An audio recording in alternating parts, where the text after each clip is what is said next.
Rebirth in 1999, starting with the school beauty pursuing me. After finishing a long and exhausting day of work, Zheng Zuo shook his heavy head and let out a long sigh. The vast office was empty, and the silence felt a bit suffocating.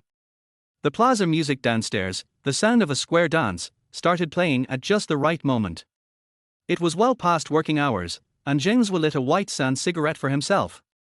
As a man in his 30s, he spent his days doing a tough job, trying to be a good employee at work, and a good father, husband, and son at home.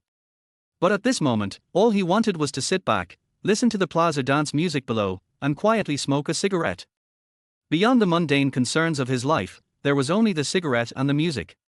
Suddenly, his phone vibrated, and a message popped up: "Congratulations, you've won the lottery for participating in the Return to the Past crowdfunding event.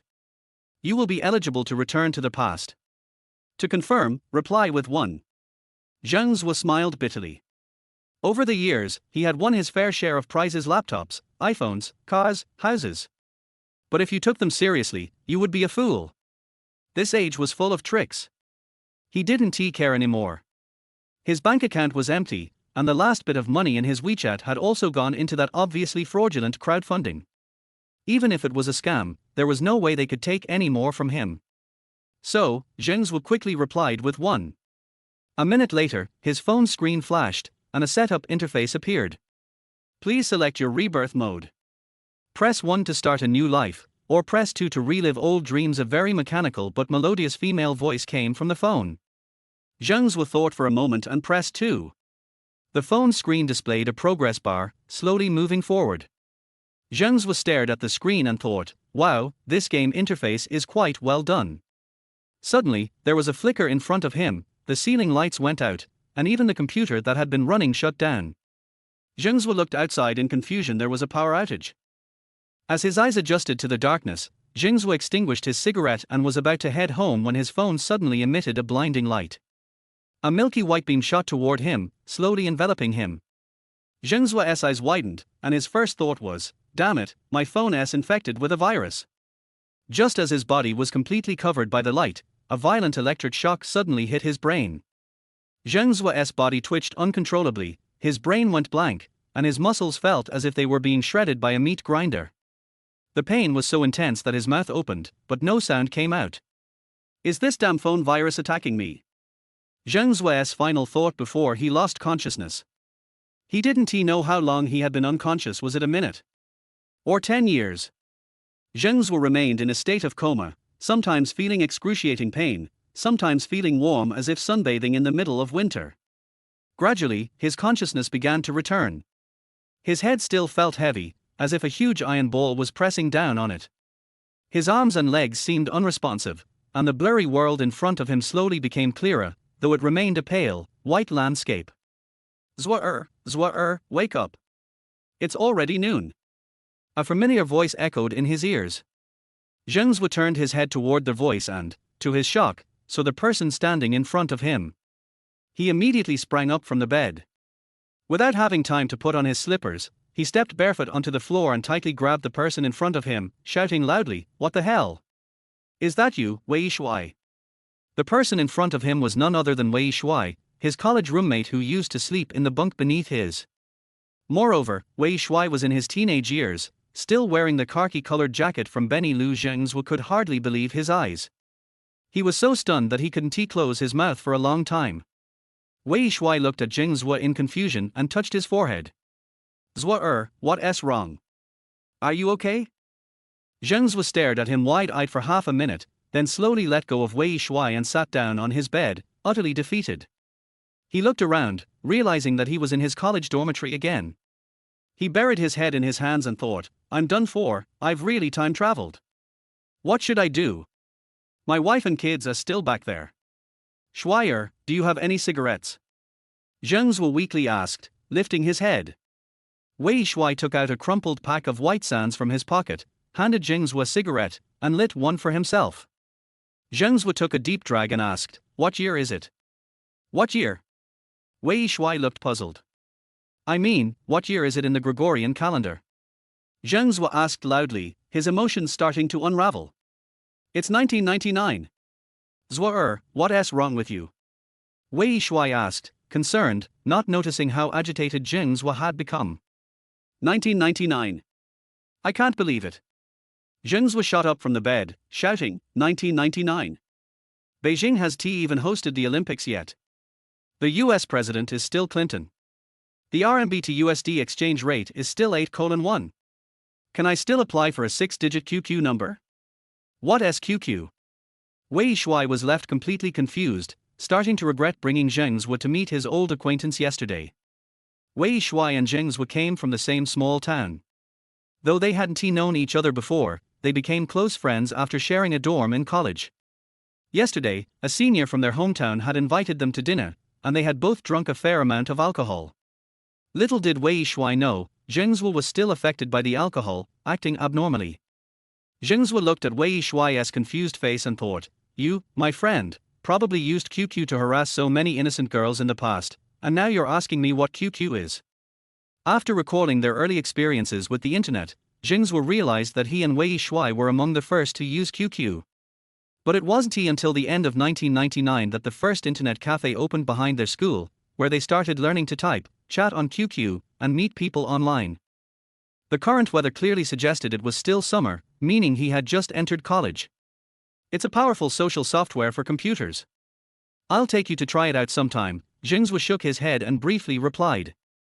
Some things would still happen no matter what, and even if he didn't tell Wei Shuai now, they would eventually go to the internet cafe behind the school to learn to type, chat on QQ, and meet people. Suddenly, an idea sparked in Zheng Zuo's mind. Yes, he had chosen the reliving old dreams mode. What was supposed to happen would still happen. He was back in his old university, with his best friend by his side. Did this mean he would still meet his wife from the past, the one who followed him through an ordinary life? Would they still have the same smart and adorable son? Now that Zheng Zuo was sure he had truly time-traveled, he couldn't stop thinking about his wife and kids from the past. His parents were definitely still alive in 1999, and they were younger and healthier than before. Clenching his fists, Zheng Zuo resolved, well, since I'm back in 1999, I'll make sure to get everything that belongs to me, and I'll make the lives of everyone around me 100 times better than they were before. I'm going to make my life 100 times more brilliant. Har har, let us fight, my boy. Zheng Zuo exhaled a deep breath and shouted loudly. Chapter 2, No More Eating Steamed Buns. All right. I won't ask you to drink again next time. Hurry up and wash your face, brush your teeth, and let's go for lunch. The cafeteria is about to close, Wei Shuai said, shaking his head helplessly. Shuaier. I'm going to make it to the Forbes billionaire list. I'll date the most beautiful stars. Believe me, you'll get rich with me. Zheng Zuo quickly put on his pajamas and said excitedly, his eyes sparkling. His body now was much slimmer than when he was in his 30s. After all, he'd often stayed up late playing games and eating irregularly. But youth was an asset, and Zheng Zuo felt strong and full of energy at this moment. His eyesight had also improved, no longer clouded by the long hours spent staring at a computer or phone screen like in 2017. I believe you. Stop talking, or we'll really have no food to eat if we don't hurry, Wei Shuai responded dismissively. Zheng Zuo finished washing up in no time and patted his wallet. There was still more than 200 yuan inside. He remembered his monthly allowance back in college was around 600 to 700 yuan, which was a decent amount for a third-rate university in 1999, but it was still often insufficient. There were times when he could only afford steamed buns for days before getting his allowance from home. When he had money, he'd spend it freely, but by the end of the month, there'd only be a little left, and he'd survive on buns. Sometimes, he had to go without food for 2 days before the next month's living allowance came through. Zheng Zuo pulled out a black phone from his pocket and couldn't help but marvel, wow. A Philips PDA. This was Zheng Zuo's first mobile phone, a second-hand one, and in 1999, before phones became widespread, it was pretty flashy. Yeah, your precious PDA. I don't know what you were thinking eating only steamed buns for 2 months just to buy a phone. Wei Shuai said disdainfully. Zheng Zuo remembered that, to buy this phone, he had eaten nothing but steamed buns for over a month. Later, Wei Shuai couldn't bear to watch and started sharing his meals with Zheng Zuo. But they were both eating like this, and soon Wei Shuai's allowance ran out. They ended up eating only buns for another week until they got the next month's money from home. Zheng Zuo looked at Wei Shuai and said, "Shuai, thank you." As a man in his 30s at heart, who had experienced too many betrayals and deceptions, he now understood how rare and precious this unrequited brotherly bond truly was. All right. Stop with the sentimental talk, let us go eat. We haven't even had breakfast yet. I'm starving, Wei Shuai said. They walked out of the dormitory and headed to the cafeteria. On the way, Zheng Zuo couldn't help but feel nostalgic seeing the familiar scenery and faces he hadn't seen in years. They grabbed 2 meals at the cafeteria, each with 1 meat dish and 1 vegetable dish, and began eating heartily. The portions weren't huge, but the food tasted surprisingly good. Even after Zheng Zuo left school and tasted food all over China, he still missed the cafeteria food from his alma mater. Soon, both of them had finished their meals. Since they hadn't eaten breakfast, and given their age of 18 or 19, they were still hungry and could have eaten more. Zheng Zuo remembered that in the first 2 years of college, his height increased by 2 or 3 centimeters, but in the end, he still didn't reach 175 centimeters. Wei Shuai, even worse, never grew taller than 170 centimeters. Compared to some of the out-of-town classmates, they were quite short.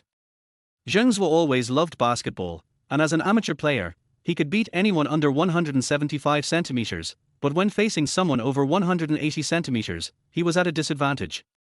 Now that he had been reborn, he decided to take the opportunity to supplement his nutrition and try to grow taller. He immediately bought 2 more meals and 2 bottles of fresh milk, placing them on the table. Wow! Zuo, if we keep eating like this, we'll be back to eating steamed buns soon. Wei Shuai said with a worried look. Eat up. I won't let you eat steamed buns again. Shuai, remember, from now on, we will never eat steamed buns again. From today, we'll have 3 full meals a day, sleep early, wake up early, exercise, and, by the way, make a lot of money. Zheng Zuo said boldly. What a joke! Knowing the future world of 2017, how could he not make money? Would he still be sitting in the dorm eating steamed buns? Make money? How are we going to make money? Hand out flyers on the street? Or work part-time at KFC? How much can we earn from that? Wei Shuai asked, puzzled. Handing out flyers and working at KFC were basically the only part-time jobs he could think of at the time. Zheng Zuo scratched his head. Let me think. There's always a way. While he was aware of the trends and opportunities in 2017, right now he was still a penniless student at a third-rate university with only 200 yuan to his name. Even though he knew that real estate in Beijing would skyrocket by dozens of times in 17 years, he didn't have the money to invest.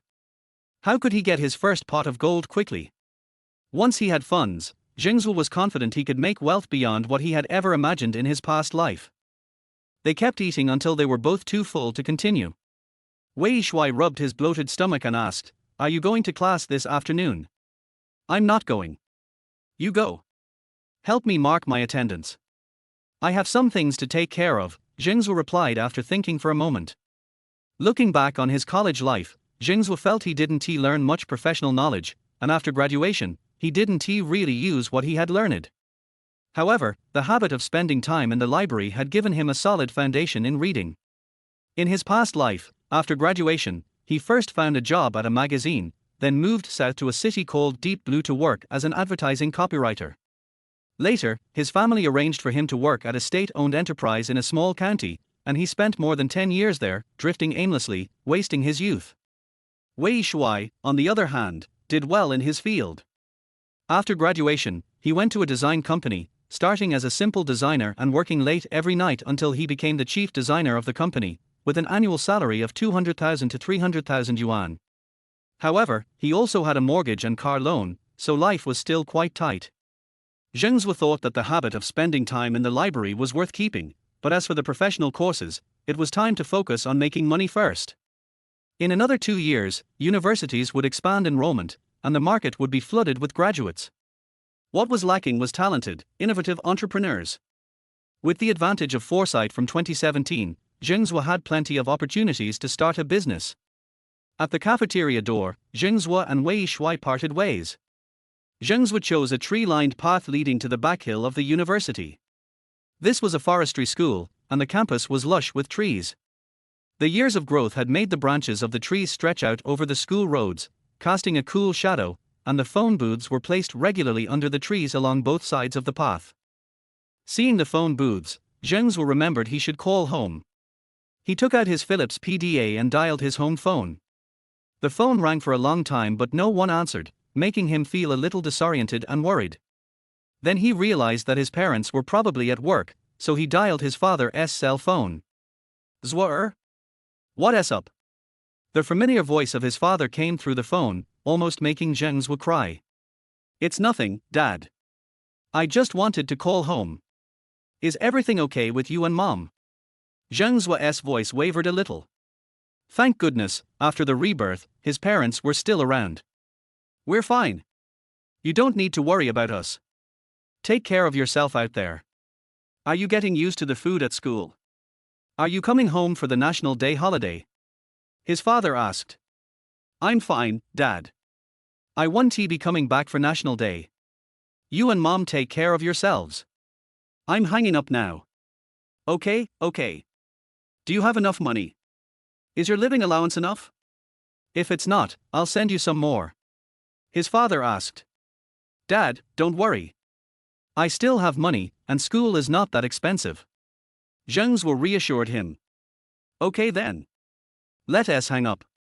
Long-distance calls are expensive. Chapter 3, The Promise. After finishing the phone call, Zheng Zuo spotted a newsstand along the campus path and casually bought a copy of the Sports Weekly. In 1999, when the internet was still in its infancy, reading the sports newspaper was a habit of his.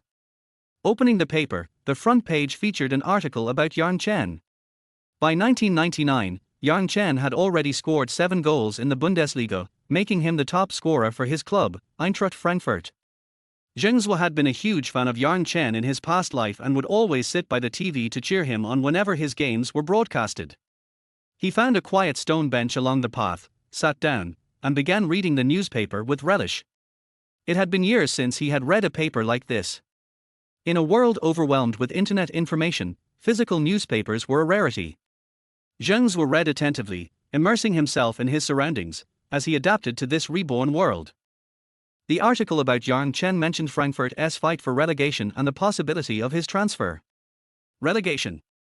Zheng Zuo's mind suddenly sparked. He clearly remembered the dramatic relegation match in which Frankfurt won 5-1, a match that left a lasting impression on him. Yang Chen had scored the first goal, and Frankfurt successfully stayed up. The fans stormed the pitch and pulled up the grass in celebration. Zheng Zuo suddenly had an idea for how to make his first fortune. The paper mentioned that the final Bundesliga matches for the season would conclude this weekend, and the relegation battle would soon be decided. Zheng Zuo clearly remembered the final score of Frankfurt's last match, which meant he could directly place a bet with a bookmaker. It was a golden opportunity with a guaranteed high return. With this thought in mind, Zheng Zuo quickly stood up and headed out of campus. His university was far from the city center, and in early 1999, the internet was just starting to take off in China. There were no internet cafes nearby, so Zheng Zuo had to go to the city center to find one where he could place his bet online. In his past life, Zheng Zuo had been both a football fan and a gambler, often losing money to bookmakers. He was well versed in international gambling websites. However, now that the internet wasn't as developed, he wasn't sure if those websites were available in China yet. After more than an hour of searching, Zheng Zuo finally found an internet cafe in the city center called NetWave. He paid 10 yuan to the staff and logged onto a computer. Back then, internet cafes didn't require ID to access the internet, and they were still a novel concept. The cafe was small, only about 30 square meters, with around a dozen old computers. The place was eerily quiet compared to the bustling internet cafes of the future. Zheng Zuo quickly booted up the computer, opened the IE browser, and tried to access Baidu, but it didn't load. He suddenly remembered that Baidu didn't exist yet, and its founder, Li Yanhong, was still in the US.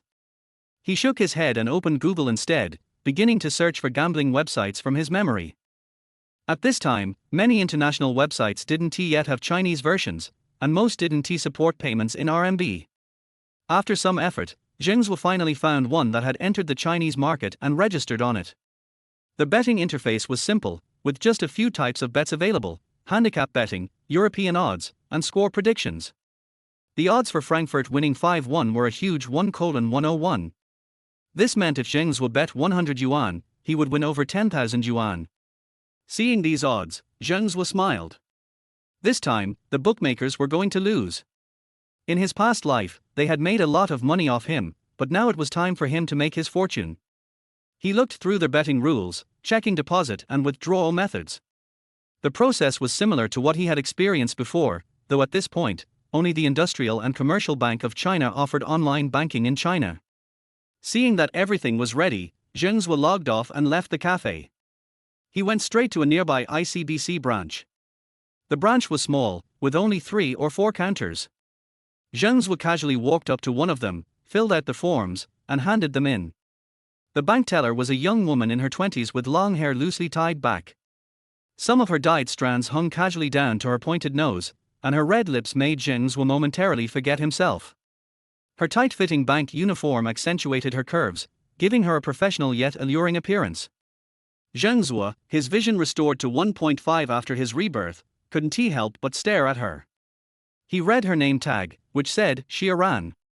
Xia Ran clearly noticed Zheng Zuo's gaze lingering on her chest and gave him an unpleasant look. She took the form he handed over and shot him a glare. Zheng Zuo felt embarrassed.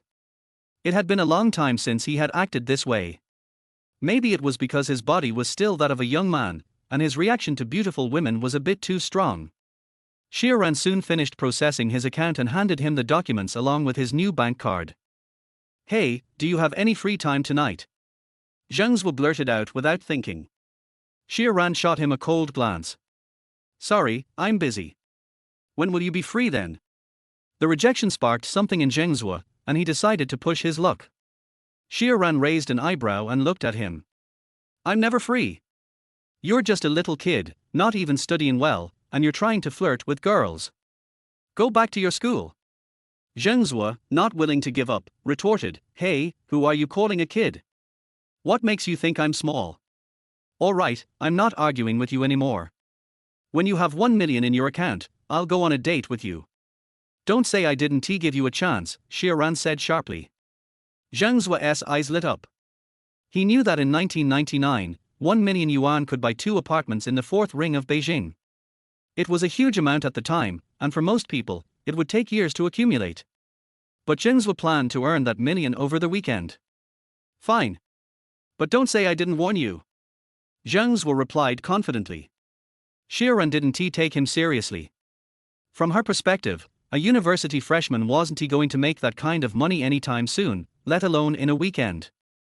"You wait and see," Zheng Zuo said, walking out of the bank with his new card in hand.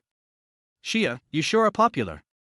That's the 5th guy to hit on you today, right?" One of the tellers next to Xia Ran asked, a little enviously, after Zheng Zuo had left. "Not at all. Liu Jie, that's just some guy from the Forest University. What does he know? You're the real catch. Even after marriage, you still have people chasing you." Xia Ran softened, her attitude completely changing as she spoke to her colleague. Chapter 4, Crowdfunding. As Zheng Zuo stepped out of the bank, he immediately began thinking of ways to raise money.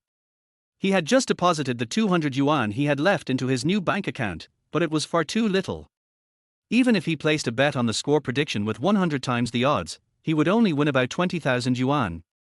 For someone with big ambitions like him, that amount of money was nowhere near enough. Asking his family for money? That was definitely not an option. His family might give him a few hundred or 1,000 yuan at most, but anything more would be difficult to explain. Moreover, he knew his parents were frugal, and if he spent too much, they would tighten their belts even more. Borrowing from friends? That wouldn't work either. Most of his friends were still students, and even if each of them could lend him a couple of hundred, it wouldn't solve the problem. In the end, Zheng Zuo thought of the crowdfunding model that became popular in the future. It was a form of borrowing, but with the promise of higher returns to entice lenders. With high returns, he believed he could raise some money. Back at school, Zheng Zuo immediately contacted the friends whose numbers he had saved on his phone. Since he was only a freshman, his circle of friends was small. He knew about a dozen people, including his dorm mates Wei Shuai, Wang Xiaojian, and Wang Guan, as well as older students from his hometown like Li Yi and Zhang Shui. These were his closest friends in the future, along with a few basketball buddies like Liu Sha. Crowdfunding was still a foreign concept at the time, and for others to lend him money, trust was crucial. Zheng Zuo, having lived for over 30 years in his previous life, understood the importance of trust. He decided to promise double the returns to anyone who lent him money. With the match just 3 days away and the need for a couple more days to withdraw their winnings from the betting website, he figured 5 days for a 2x return was an enticing offer. He arranged to meet his friends for dinner at the Shueyo restaurant behind the campus. As he had done many times in his previous life, Zheng Zuo decided to treat them to a meal first before asking for their help. Although he had no money on him, he wasn't worried about the meal cost. He was confident that he would soon earn a large sum from the betting website, and besides, he had already eaten at that restaurant often enough for the owner to trust him. A meal on credit wasn't an issue. With some time before dinner, Zheng Zuo went to the restaurant to speak to the owner, then headed straight for the library. In his past university life, Zheng Zuo felt that his most meaningful activity was spending time in the library. This was a habit he had no intention of changing. He walked quietly into the reading room and picked up an advertising journal. It was a professional magazine with case studies on successful ad campaigns. After gaining some work experience, Zheng Zuo now read these books with a fresh perspective. He realized that advertising was a meaningful and challenging job. In the future, he had once been moved by this understanding in an interview, which had helped him land a position at an advertising agency. However, the reality of endless overtime and the bleak nature of creative pitches had long since crushed the passion of the young man who loved advertising. This time, he had no intention of working in advertising, even if he never became president. For him, reading the book now was more of a hobby. As Zheng Zuo became absorbed in his reading, a faint fragrance reached his nostrils. A short-haired girl wearing a white t-shirt and blue jeans sat next to him. She carried a large light gray shoulder bag, which possibly contained a portable cassette player. A white headphone wire extended from the bag to her ears, covering her ears and preventing Zheng Zuo from seeing the logo on her headphones. But he was sure she was a rich second-generation kid. In 1999, even a simple cassette player cost over 1,000 yuan, about half of Zheng Zuo's semester's living expenses. The girl placed her bag on the desk in front of her and sat close to Zheng Zuo. She smiled at him and pointed to the stack of advertising journals on his table. Noticing she had the same journal, Zheng Zuo realized that he had taken several issues of the magazine, and when she finished one, she came looking for another. He smiled politely and handed her all the magazines in front of him. Time passed quickly, and soon it was almost dinner time. Zheng Zuo glanced at his watch. 5:15 p.m. He stood up and left the reading room, as he had promised his friends to meet at 5:30, and he wasn't one to be late. The short-haired girl watched him leave, surprised. Since entering university, she had often hung out in the library, enjoying the peaceful atmosphere. She had met many boys who would try to start a conversation or slip her notes. But this time, when she approached a guy, he didn't react at all.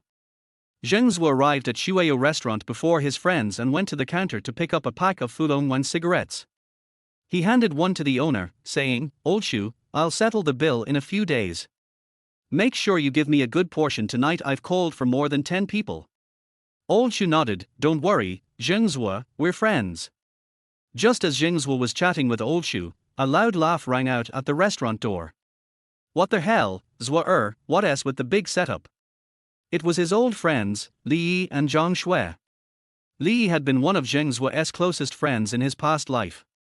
He was the type of guy who would do anything for his friends and had always looked out for Zheng Zuo. "It's nothing, just need some help with something, and I also wanted to catch up with everyone," Zheng Zuo said as he handed out cigarettes to the arriving friends. Many of these friends hadn't seen Zheng Zuo in over 10 years, and even Wei Shui, who had stayed in touch most often, only met with him a few times a year. After leading Li Yi and Zhang Shui to the reserved private room, the others started to arrive, and the atmosphere in the room grew lively. Chapter 5: True Friends. Seeing that everyone was present, Zheng Zuo cleared his throat and said, "Well, everyone is here. I have just arrived at Linder University. Thank you for your care. Although I don't have many friends, I feel really good to know you. The main reason I invited everyone to dinner today is because I want to ask for your help with something. Just tell me what you want to say, don't talk nonsense." Li Yi said loudly, "Is someone causing trouble for you? Tell me who it is, and I'll go talk to him." Zheng Zuo was not annoyed at all when Li Yi rebuked him, because he knew that Li Yi was not bragging. He was indeed in trouble in the past, and it was Li Yi who helped him to solve the problem. Li Yi also studied in this city. When he was in technical secondary school, he often went out to fight with a group of people in school. Once he even beat up the boss of a local district and became famous. Although he was a student from another place, he was still well known among the gangsters in this third-tier city. Later, his family was afraid that he would continue to learn bad things, so they used their connections to get him into this third-rate university. Brother Yi, don't be anxious. Listen to me. No one is causing trouble for me. I just want to start a small business, but I don't have the capital. I want to ask you all to raise some money. No matter how much you lend me, I only need 5 days and I will return it double. We are all students still. I understand whether you agree or not to this matter. It will not affect our friendship. Zheng Zuo stood up, looked around at everyone and said, Zheng Zuo, I'm sorry, I just remembered I have an appointment. I have to leave first. I'll find a way to get the money for you tomorrow. One of Zheng Zuo's golfing friends stood up and said, and left without waiting for Zheng Zuo to say anything. Then the other golfers who came with him also found excuses to leave. Zheng Zuo still smiled at their departure. If he really had no one looking for him, he would not have called them. The opportunity to make money has been given to them, but they did not fight for it. When there were only 4 or 5 people left in the box, most of them had very close relationships with him in later lives. Although many of them had not been in contact for many years, their relationship was still very good. Brother, what kind of business do you want to start? Whatever you do, I'll take a share of it. I haven't paid the tuition for this semester yet. Here are more than 2,500 yuan, take it. Huang Guan, a fat guy in the same dormitory, spoke in nice Mandarin. Okay. Fatty. Zheng Zuo didn't say much. He knew that those who were willing to help him at this time were his close friends. Zuo, you know I don't have enough living expenses, but if you want to do something, I will definitely support you. I have 500, is it enough? Wang Xiaojian asked. Zheng Zuo nodded, no matter how much, I have to thank you for your trust. And I said, I will return it double in 5 days. Okay, I just asked my family for 6,000 yuan yesterday to buy a computer. Since you are in a hurry to use the money, take 5,000 yuan first and I will keep 1,000 yuan for myself. You don't have to pay me back double. Just treat us guys to drinks when you make money. Li Yi said generously. Zheng Zuo had an impression of the 6,000 yuan he spent on the computer. It was around this time in his previous life that he, Wei Shui, Li Yi, and Zhang Shui spent every day drinking and partying, going to the best disco in the city and booking rooms in the best hotels. In the end, they had spent all the 6,000 yuan in less than a month. This situation will definitely not happen again in this life. Once Jing uses the money for gambling, the money will be infinitely magnified. I still have 1,000 here, Zhang Shui also said. I only have 500. How about I go and borrow some for you tomorrow? Wei Shui said with embarrassment, as if he felt sorry for giving less than other friends. Okay. I won't waste any more time talking nonsense. Anyway, I will definitely not let you down in 5 days. You can borrow money, as much as you can. I'm not afraid of making things worse. Zheng Zuo felt warm in his heart. Brothers are still brothers. He began to be glad that he chose the mode of reliving old dreams. Otherwise, he would miss his relatives and friends. Even if he could be reborn and stand at the peak of his life, what would be the point? After saying that, Zheng Zuo opened the beer that he had prepared long ago, 1 bottle for each person. Today we won't go home until we are drunk. After several rounds of fierce fighting, the atmosphere became more and more heated. Fatty Huang Guan came over and said to Zheng Zuo with a big tongue, Brother Zuo, tell the brothers, what kind of business are you planning to do? It's so profitable. It's not that I don't believe it, I'm just curious. Yes, son, tell the brothers. Why are you so secretive? Don't worry, the money we promised you will definitely not be less. We will support you even if you go to sell arms. Li Yi, who has never been afraid of big trouble, is also a little drunk. Zheng Zuo had already drunk 3 bottles of beer, but his mind was still clear. It seemed that his alcohol tolerance had increased after his rebirth. He knew that if he told everyone everything now, no one would be reassured. After all, this amount of money was a large sum for ordinary college students, but facing these brothers who had experienced the test of time, Zheng Zuo would not find an excuse to deceive them.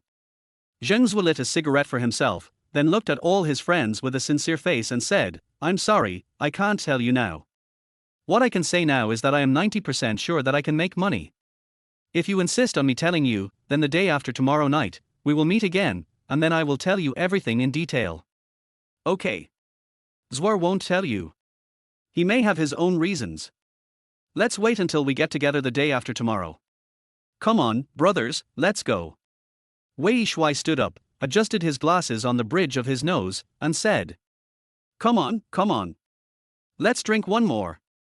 "I'll drink first." Li Yi stood up, tilted his head back, and drank the glass neatly. After eating and drinking, Li Yi suggested going to KTV, which was well received by everyone. Zheng Zuo said he was dizzy after drinking and didn't go. After parting with all his good friends, Zheng Zuo walked alone in the back street of the school where the lights were just coming on. He walked aimlessly with his hands in his pockets, thinking back to how he had spent his college life carefree with these friends in his previous life. Yes, now everyone is under 20 years old, with too much youth, too many hormones, and too much free time to waste. However, in their previous lives, no one told them how miserable life would be after graduating from college. When life teaches them how men should take responsibility and how to work hard to make money to support their families, they will also be like Zheng Zuo and have no interest in playing. Zheng decided that in the future, he would make all the friends who helped him today earn enough money for them to pick up girls, play cards, drink, buy houses, start a family and even support themselves in old age. Because he knew that even if he lived for many more years, he would never be able to make such sincere friends again. Chapter 6: A Lot of Mistakes. After making up his mind, Zheng Zuo quickened his pace, walked through the gradually bustling crowd, and headed towards the dormitory. It was 9 o'clock in the evening, and for college students with excess energy, the nightlife had just begun, but Zheng Zuo decided to go back to the dormitory early and rest early after washing up. Go to bed early and get up early, ensure adequate sleep and a healthy lifestyle. There are too many things you need to do to win in this life, and the premise of all these is a healthy body. Returning to the dormitory alone, Zheng Zuo took a cold shower, washed and hung up his clothes that had been piled up for 3 days, and then went to bed before 10 o'clock. On the first night after his rebirth, he slept particularly peacefully. The next morning, Zheng Zuo woke up naturally at dawn. He stretched his body and saw that his roommates Wei Shuai, Wang Guan and Wang Xiaojian were still sleeping, so he moved more quietly. After getting dressed and washing up, Zheng Zuo found his sneakers under the bed. They turned out to be a pair of red and white warrior shoes. As they had not been washed for a long time, the surface of the shoes had begun to turn yellow. Damn! It's actually Hueli. It's so real that it's just a memory. Zheng Zuo muttered softly while putting on the long-lost Hueli. He decided yesterday that every morning after getting up, he would run 2 laps in the school playground, then do a few sets of pull-ups, and play basketball when he has time.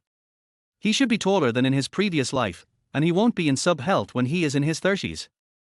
The campus was quiet in the early morning, most people were still sleeping, occasionally someone would quietly read English in the woods beside the school road, they must be those who had signed up for the CET4 and CET6.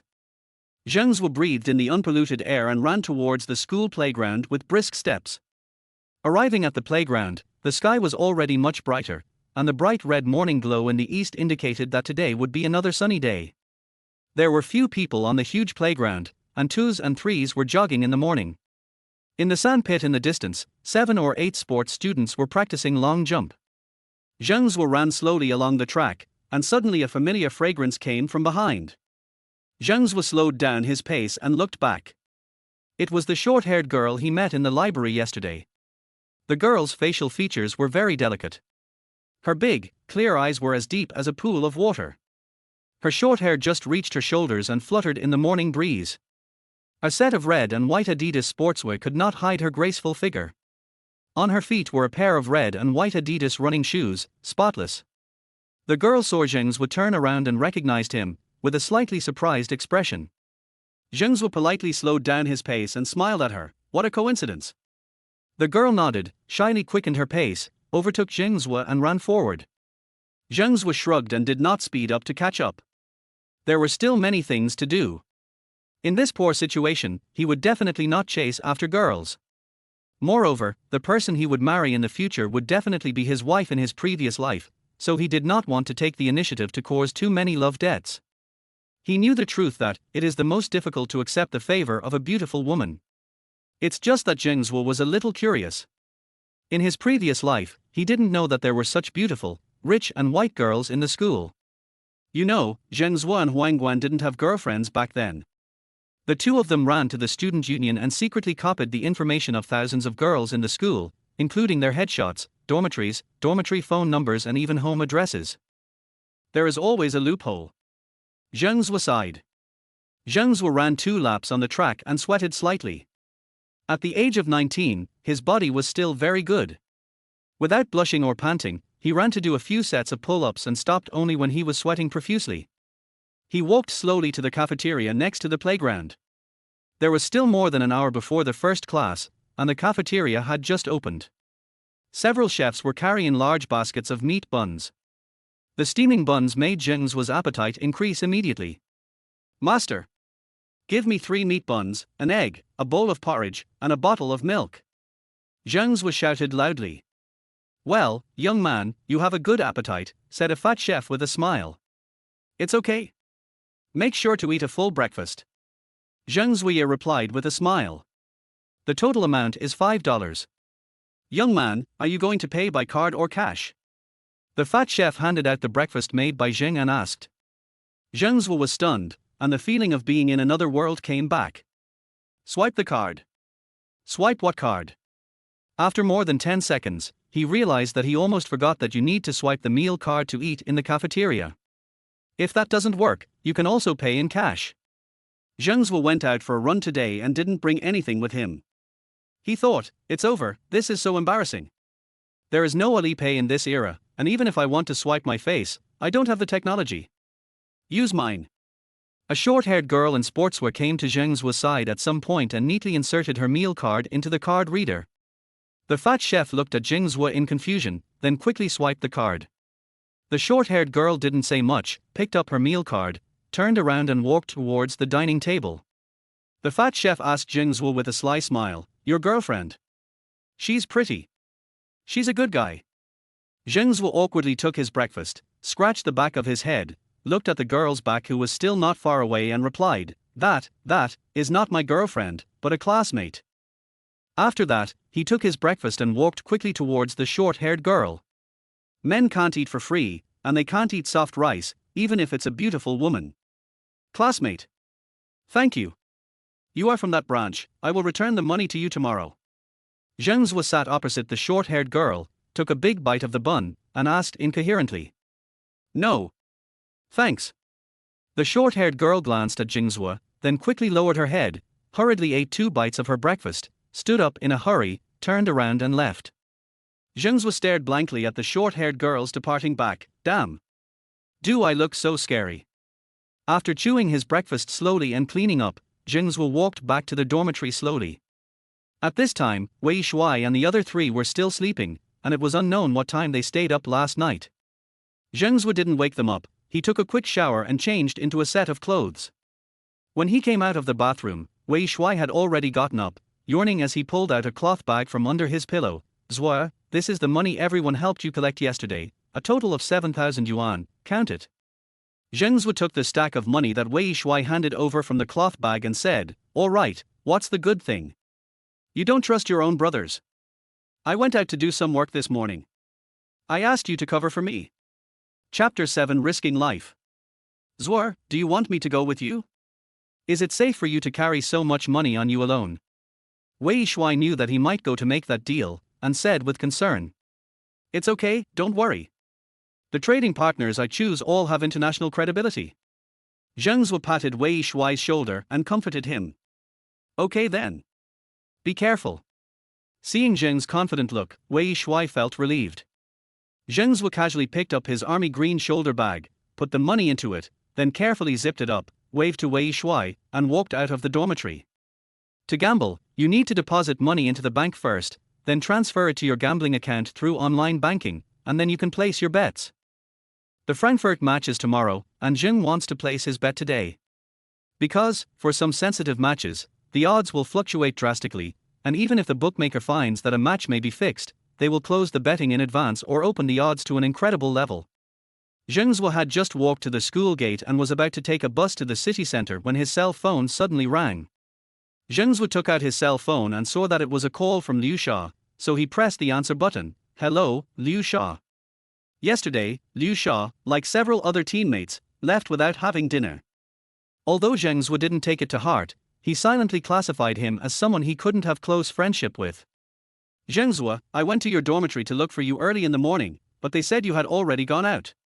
Where are you now? I helped you borrow a few hundred yuan from my fellow villagers last night, and I'm giving it to you now," Liu Sha said urgently. I'm at the school gate now." Liu Sha, thank you." Zheng Zuo didn't expect that Liu Sha would be so generous and go to help him borrow money overnight. "Are you at the school gate? Then wait, I'll be there soon," Liu Sha said and hung up the phone. Zheng Zuo quietly put away his phone, lit a cigarette for himself, and sat casually on the steps at the school gate, waiting for Liu Sha. Although he didn't care much about the few hundred yuan, he knew he was waiting for a loyal friend. Whether a friend is true or not is not determined by what he says to you, but what he is willing to do for you. Zheng Zuo, who has lived for more than 30 years, has long understood this truth. So, when Liu Sha came over sweating profusely and handed the wrinkled 650 yuan to Zheng Zuo didn't say much. He just patted Liu Sha on the shoulder and said lightly, "Let's have dinner together at the same place tomorrow night. Then everyone will know whether the money you lent me can be doubled." "Hey! Zheng Zuo, don't say that. I help you borrow money because we are brothers, and there is no need to talk about these interests between brothers. Even if you make money from business, that is your own ability. You just need to pay me back. Why do you have to pay double the money? Doesn't that mean you don't treat me as a brother?" Liu Sha said unhappily while pulling his black shirt to wipe the sweat off his face. "Okay. Brother, let's talk about it later. I have to go do some business first." Zheng Zuo waved to Liu Sha, turned around and got on the number 33 bus that had been parked at the school gate. When the bus arrived at the city center, Zheng Zuo went to the ICBC savings office where he had applied for a bank card last time and deposited all the 7,600 yuan he had into the new bank card. While depositing the money, Zheng Zuo scanned all the counters and did not see Xiaoran, the beautiful bank clerk he had met last time. Thinking about the promise he made to her out of anger, Zheng Zuo began to look forward to her seeing that his card was full of 1 million. He didn't know why he suddenly asked her out. As a man in his 30s, he shouldn't be so impulsive. Although he was not rich in his previous life, he had seen many beautiful women. His ex-girlfriends and his wife were all beauties.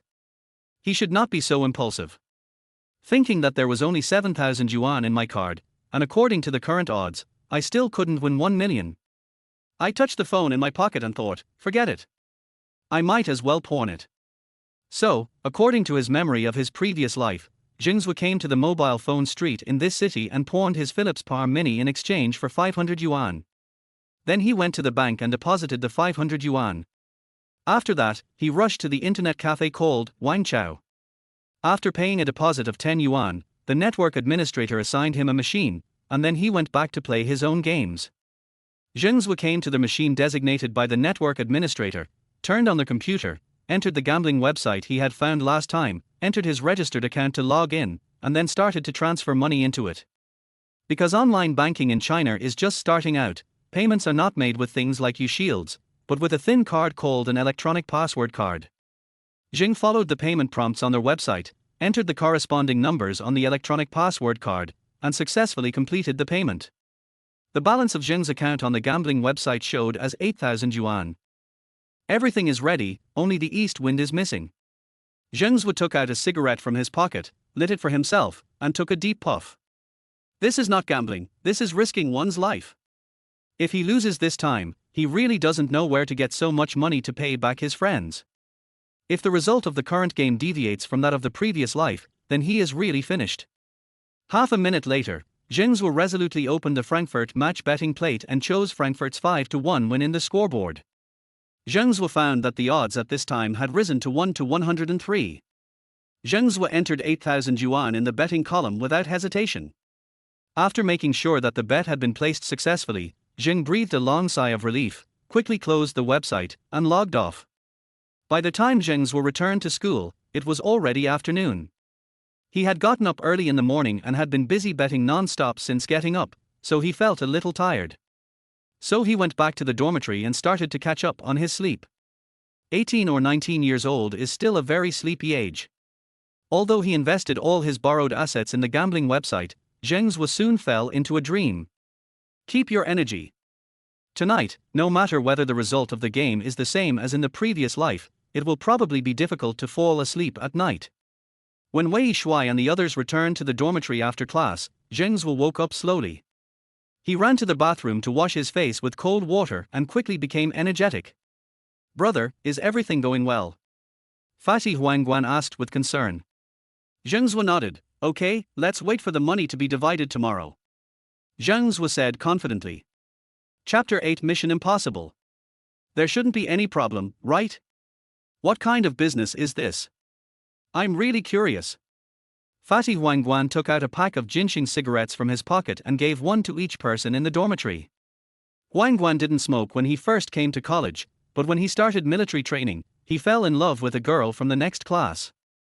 Instigated by his friends, he confessed his love to her, but was rejected. Later, he started smoking like Zheng Zuo and Wei Shuai. He often used one of his most popular lyrics in 1999 to describe his experience. Sad 1999, from now on, one of the gentleness I desperately pursued is gone, and one more love killer. If there is any problem, the worst that can happen is that we in the dormitory will just have to eat steamed buns for another month. I believe that Zuo is reliable in doing things. Wei Shuai took the cigarette handed over by Huangguan. He always trusted Zheng Zuo unconditionally. Okay, let's go to Shueyo. Brother Yi and the others should be here soon. Zheng shrugged his shoulders pretending to be relaxed. Eat steamed bread for another month? Absolutely not. He said to himself silently in his heart that even if he lost this game, he would find other ways to earn the money back. When everyone arrived one after another, they sat in the same private room as yesterday.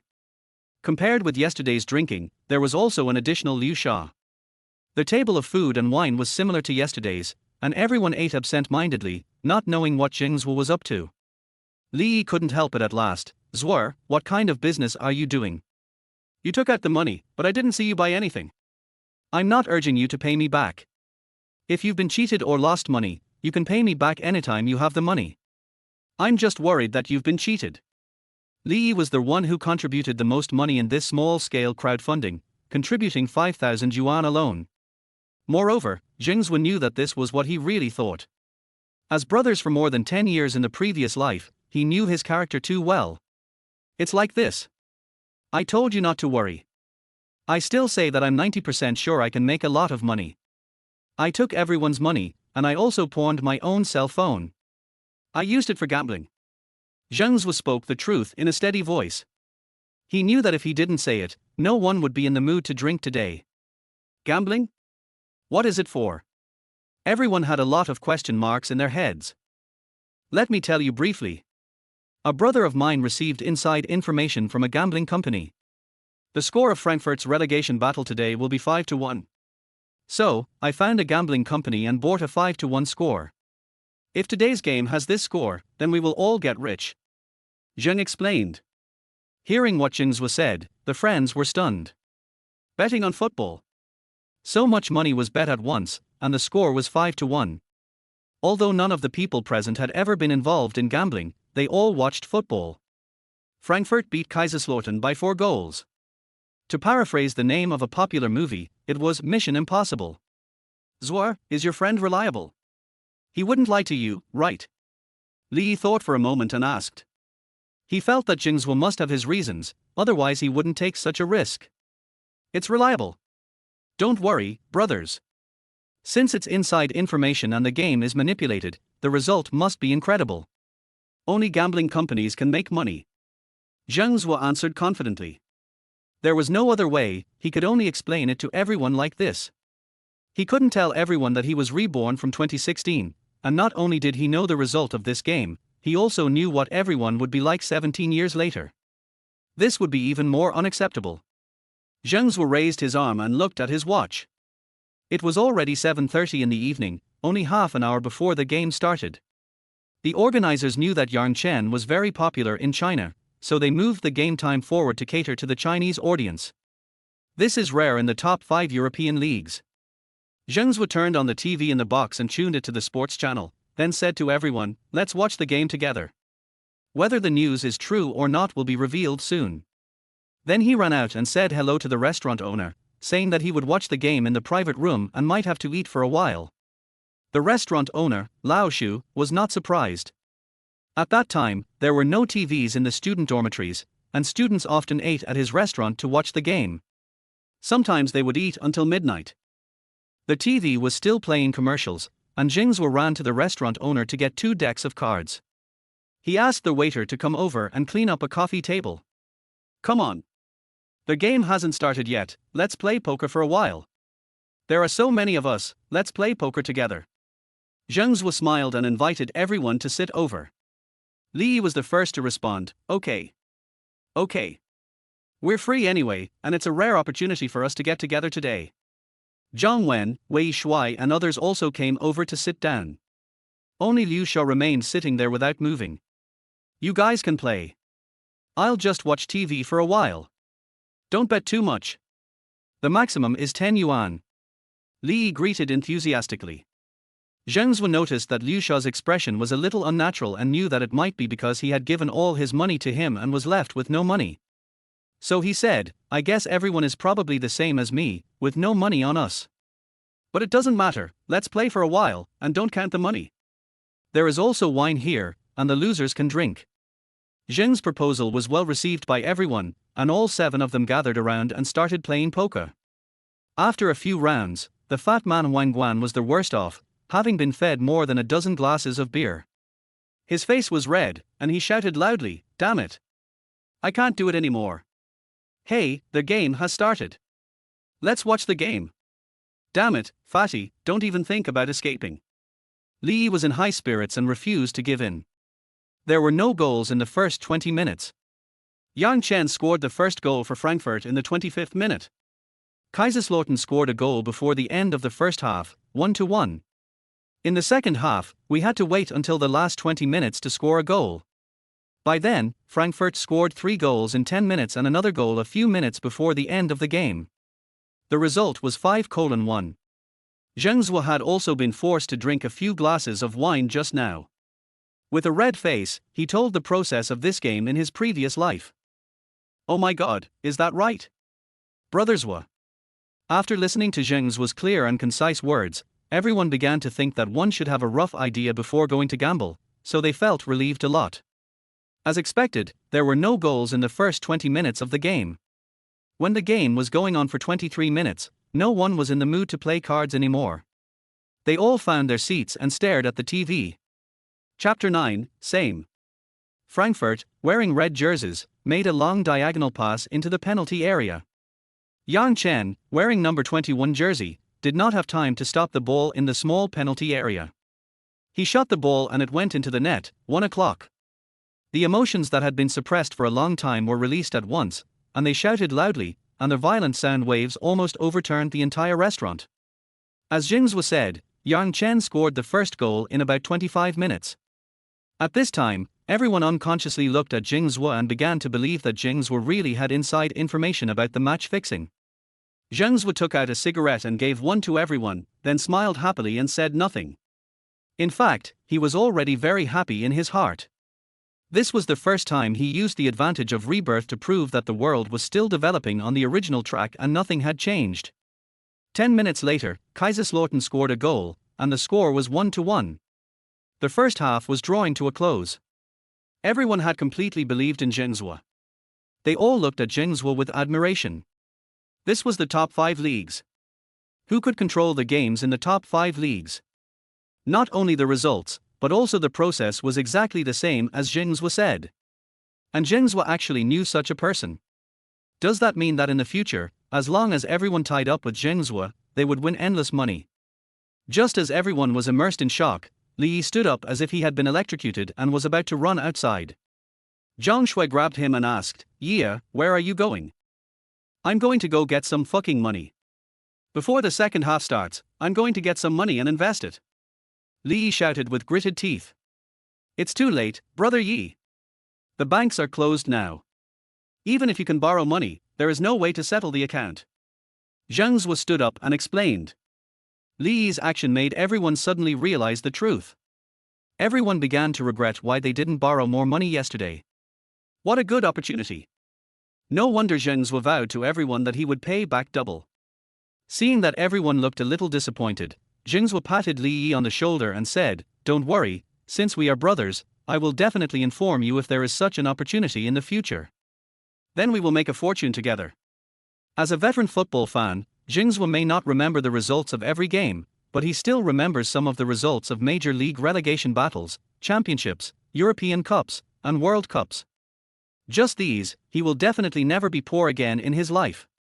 However, at that time, online gambling had just entered the country, and the country had not explicitly banned it. However, it was gambling after all, and it was not legal. When the country paid attention to this issue, it would increase the intensity of law enforcement. Therefore, Zheng Zuo did not plan to rely on this to make money for a long time.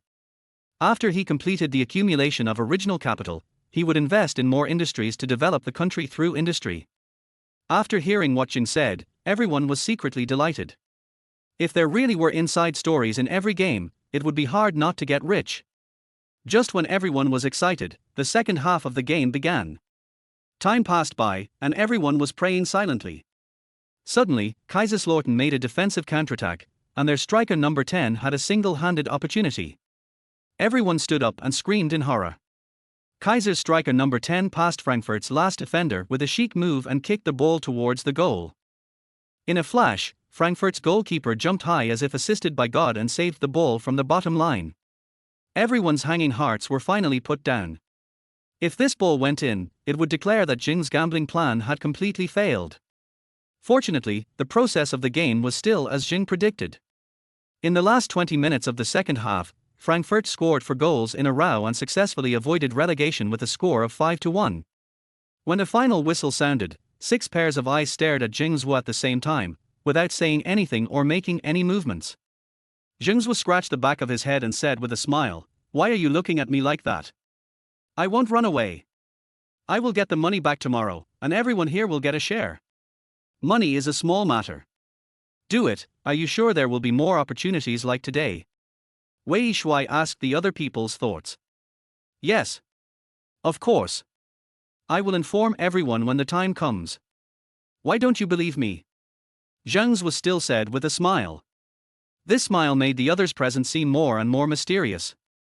"Then let's stop here today. The dormitory will be closed soon. By the way, Schweier, I won't go back to the dormitory today. Because it will take more than 10 hours to withdraw money, I will go to the city to apply for withdrawal online. Brothers, wait for the money tomorrow."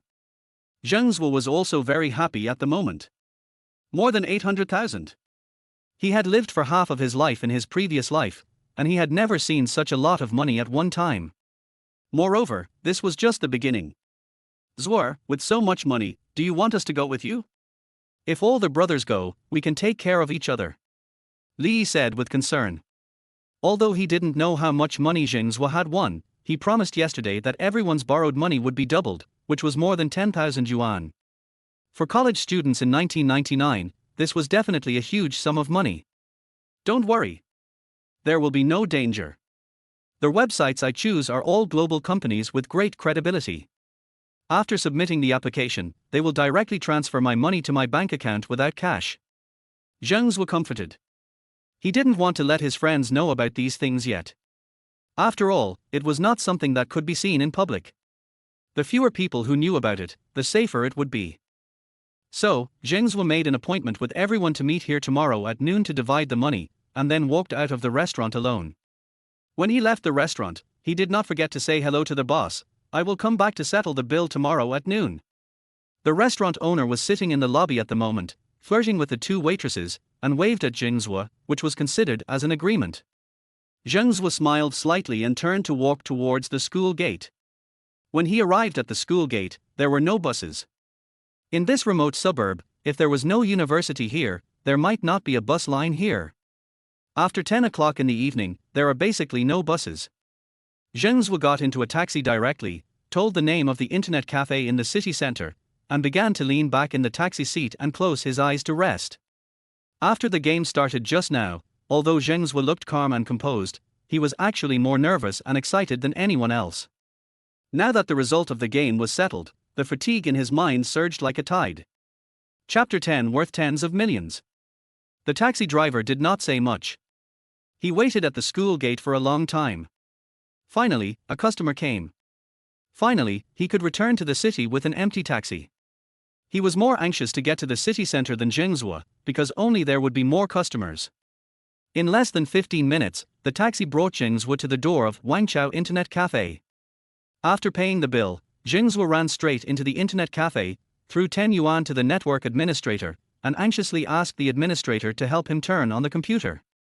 He quickly entered the gambling website, logged in successfully, and saw the balance on his account, and a warm stream of happiness rushed to his head, 850,000 yuan.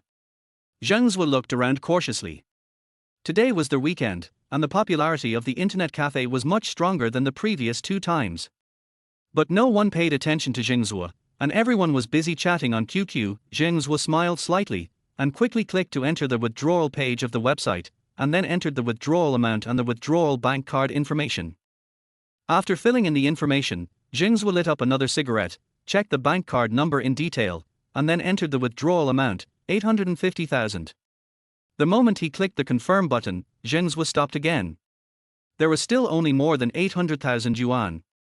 Excluding the money to be shared with these friends, there was still a gap of 200,000 yuan from 1 million. Zheng made a decision that any friend who lent him money would have to pay it back 3 times as much, including Lao Shu, the owner of the Shueyo restaurant who lent him money on credit. He would also have to pay it back 3 times as much. This was the benefit that should be enjoyed by those who trusted him. In addition, he also wanted to open an internet cafe. At present, there is not even one internet cafe outside the Lin University campus. Zheng Zuo knows that in 3 months at most, internet cafes outside the campus will emerge like mushrooms after rain, and no matter how many are opened, they will definitely be full every day. Then I should buy myself 2 sets of decent clothes.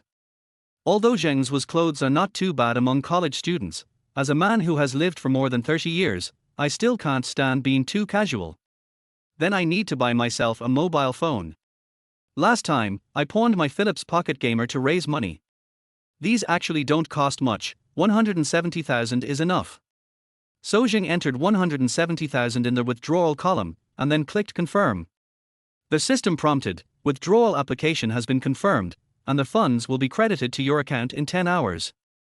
Zheng Zuo looked through the odds on the betting website again, and one match caught Zheng Zuo's attention: Manchester United vs Bayern Munich, the European Champions League final, which would be staged in an hour and a half.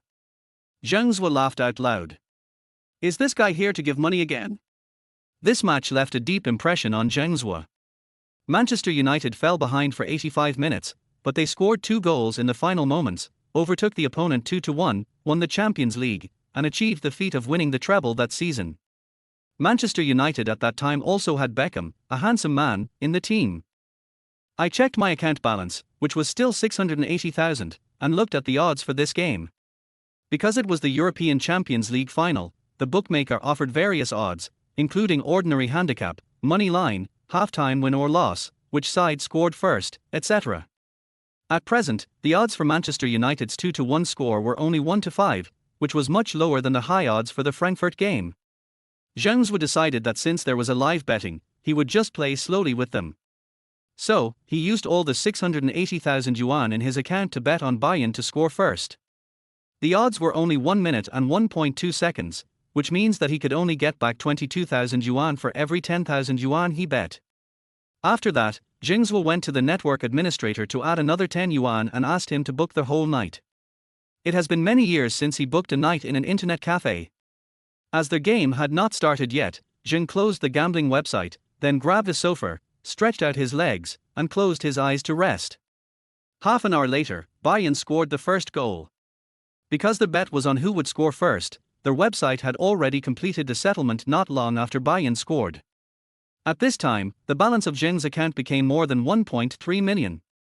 Zheng's sleepiness was driven away by this way of wealth growth. Isn't it too easy to make money like this? Zheng Zuo began to dream that he would become a rich man without any pressure if he did nothing but buy footballs every day. But soon, Zheng Zuo dismissed this tempting idea.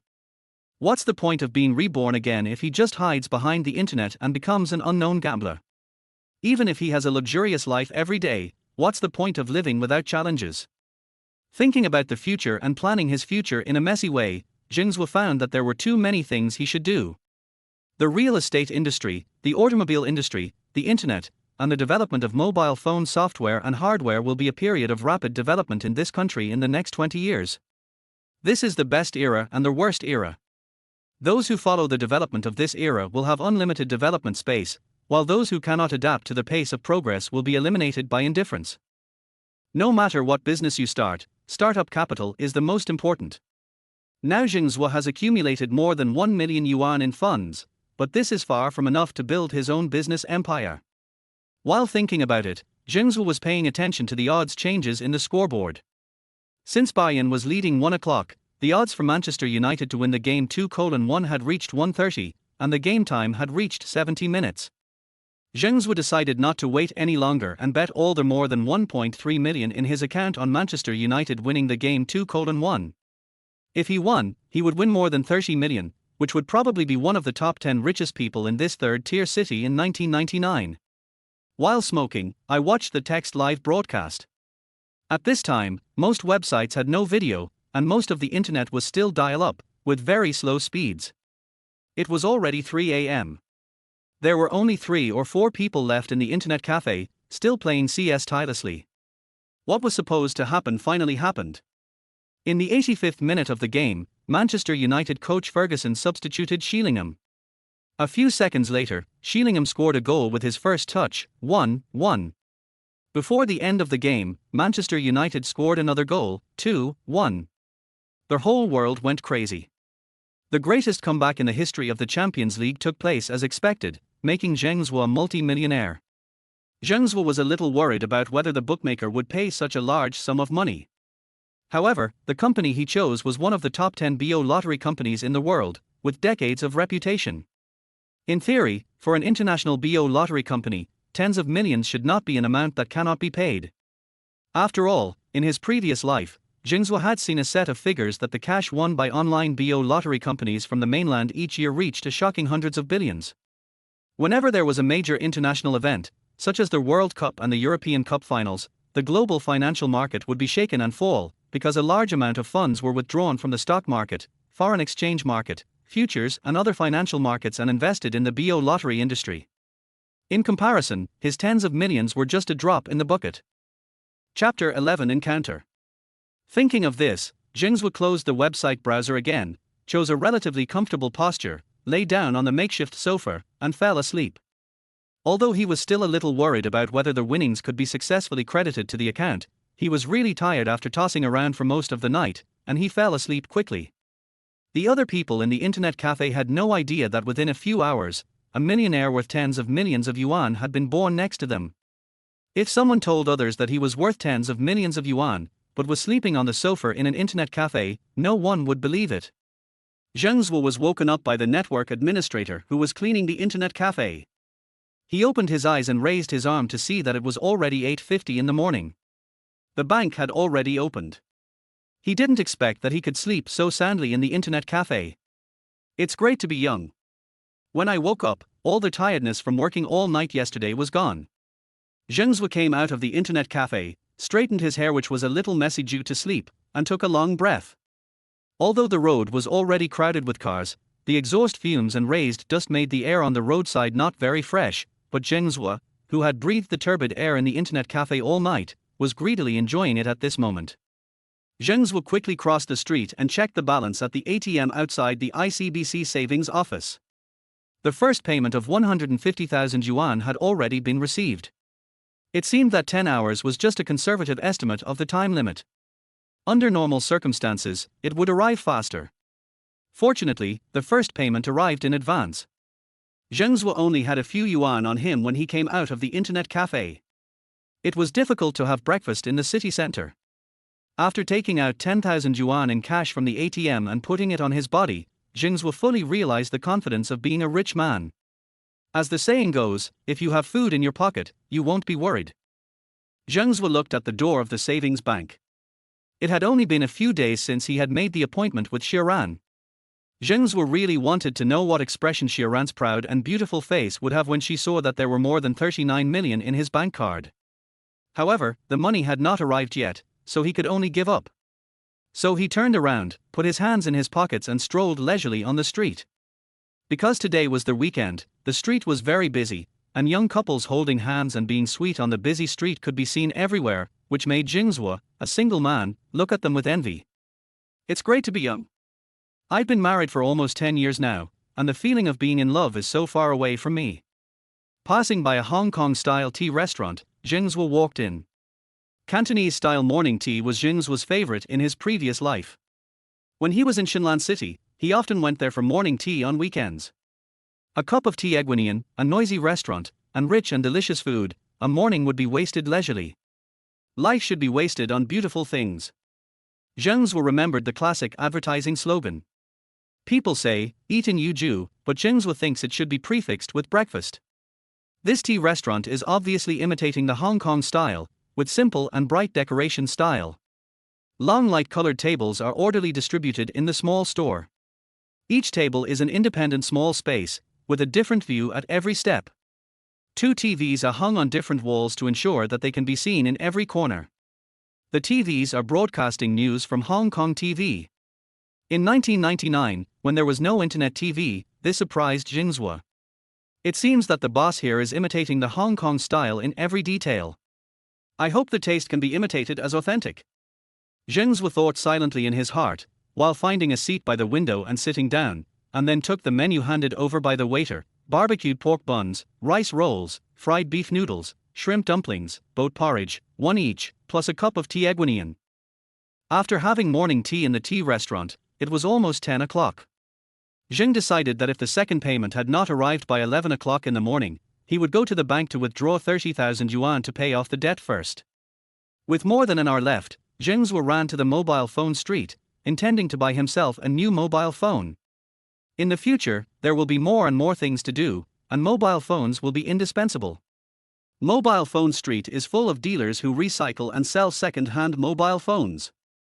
Zheng Zuo now has money, so he will definitely not consider second-hand phones, but go straight to the Nokia store.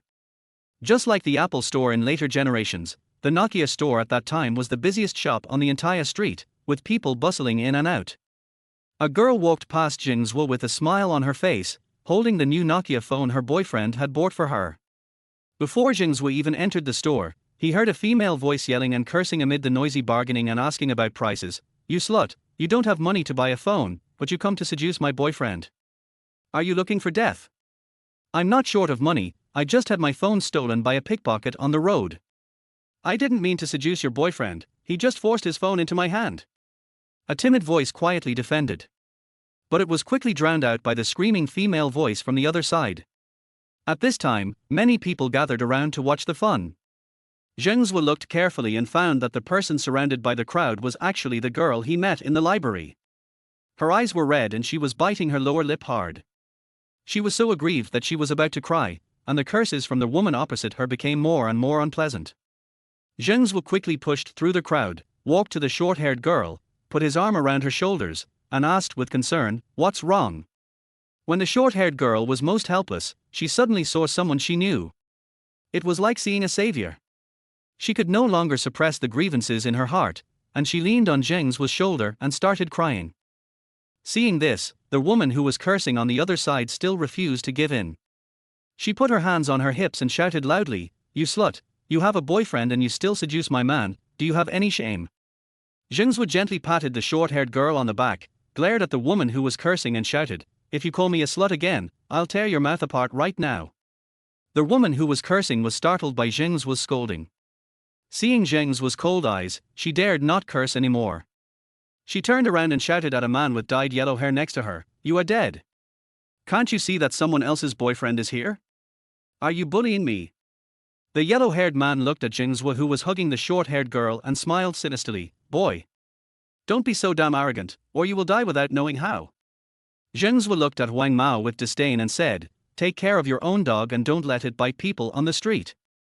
Who are you calling a dog? The yellow-haired man stepped forward and asked viciously.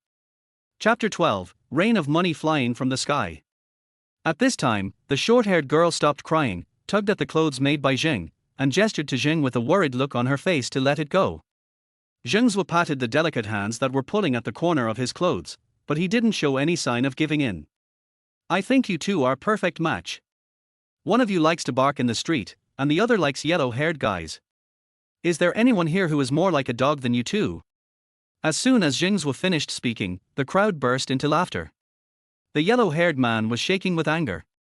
Seeing Zheng Zuo dressed like a poor student, he pointed at a Nokia 8210 with a broken screen on the counter and said, "Okay.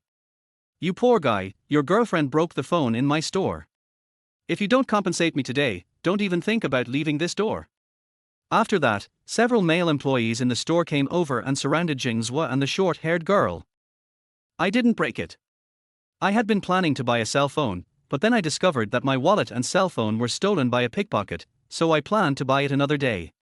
He forced the cell phone into my arms and said he wanted to be friends with me, and asked for my cell phone number. As soon as I let him go, the cell phone fell to the ground and broke into pieces. His girlfriend saw it and accused me of seducing her boyfriend, and asked me to compensate for the phone. Maybe it was because Jin was sitting nearby that the short-haired girl spoke a little louder. You two poor guys, there will be no end to this if you don't pay compensation today. My uncle is the deputy director of the police station here, and he will arrest you when the time comes. The abusive woman shouted in a sharp voice. Zheng Zuo sneered and took out 10,000 yuan in cash from his bag and waved it at the yellow-haired man. Who do you call a poor guy? Here is 10,000 yuan to buy your phone. Is it enough? This new 8210 only costs a little over 2,000 yuan, someone in the crowd said. The yellow-haired man didn't expect that a seemingly ordinary student actually carried tens of thousands of yuan in cash with him, and he was stunned for a moment. Zheng Zuo walked over, picked up the Nokia 8210, and threw it hard at the yellow-haired man's feet. The phone broke into pieces, and parts flew everywhere. Then he threw the stack of banknotes in his hand up like a fairy scattering flowers, and said, "Here's the money." Everyone stared at Zheng Zuo in amazement. After hesitating for 2 seconds, Zheng Zuo took the short-haired girl's hand and walked out of the store in a leisurely manner amidst the flying rain of banknotes. As soon as Zheng Zuo and the short-haired girl walked out of the Nokia store, the store was in complete chaos, with everyone scrambling for money. Whether it was the store clerks or the onlookers, the money flying in the air or floating on the ground was their target. The yellow-haired man and the cursing woman were standing where the most money was, but they were pushed aside by the crazy crowd. After a few seconds of being stunned, the cursing woman also joined the ranks of grabbing money. She and the two middle-aged women grabbed a banknote at the same time, and a new round of war began again, cursing, slapping, scratching noses, pulling hair, and being very busy. If 3 women are a play, then this action and martial arts scene is simply wonderful. The yellow-haired man looked at the chaotic store in despair, clenched his fists, and shouted loudly, "Stop robbing, or I'll call the police. This is my store. My money." No one paid any attention to him. "Is it your money? Is it written with your name?" At this time, people only cared about the money. Whoever caught it would own the money, whether it flew in the sky or fell on the ground. Zheng Zuo had already walked far away with the short-haired girl, and did not see the chaos in the Nokia store. He enjoyed holding the frightened beauty's hand, and the faint fragrance from time to time made Zheng Zuo feel very warm and peaceful. Without saying much, Zheng Zuo held the short-haired girl's hand and walked towards the Motorola store on the side of the road. The short-haired girl calmed down a little and found that her hand was being held by Zheng Zuo. Her face instantly turned red with shame and she struggled weakly, but Zheng Zuo's hand was still holding her tightly, so she had to give up. "Hey! Thank you." The short-haired girl looked at Zheng Zuo, who was a very good-looking man. When I first met him in the library, I thought he was just an ordinary guy. But when I saw him in the cafeteria because he didn't bring his meal card, I thought he was cute. Today, he appeared like a knight when I was most helpless, and now he looks a little more tough and manly. "It's okay. I still owe you breakfast." Zheng smiled and said softly. "Why did you spend so much money just now? Even if your family is rich, it was earned by your parents' hard work. It's a waste of money to do this. I will return the money to you," the short-haired girl said with a frown. "You don't have to pay it back.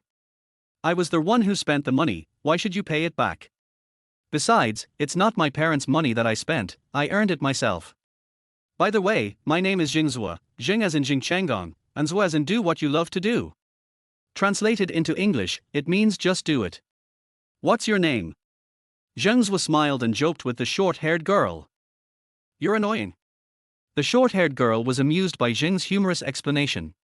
She blushed and punched him on the back with her fist and replied, My name is Lin Yujie, from the 99th grade advertising class 3. Yujie, what a nice name. It suits your temperament very well, and it barely matches your beauty. Zheng Zuo said seriously. Lin Yujie was amused by Zheng's serious look and asked, Do you always praise a new girl like this every time you meet her? No. I seldom praise people. Zheng Zuo said nonchalantly. He had indeed never praised anyone against his will. Hey! How long are you going to hold my hand like this?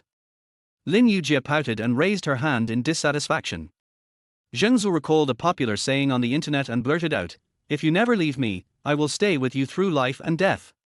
Hearing what Zheng Zuo said, Lin Yujie felt an inexplicable throbbing in her heart, a hint of sweetness arose spontaneously, and her face turned red with shame. As soon as the two of them walked into the Motorola store, the salesperson immediately came up to them, Welcome. Handsome guy, are you buying a mobile phone for your girlfriend? Zheng Zuo nodded and asked Lin Yujie softly, Did your wallet, cell phone, and ID card all get stolen?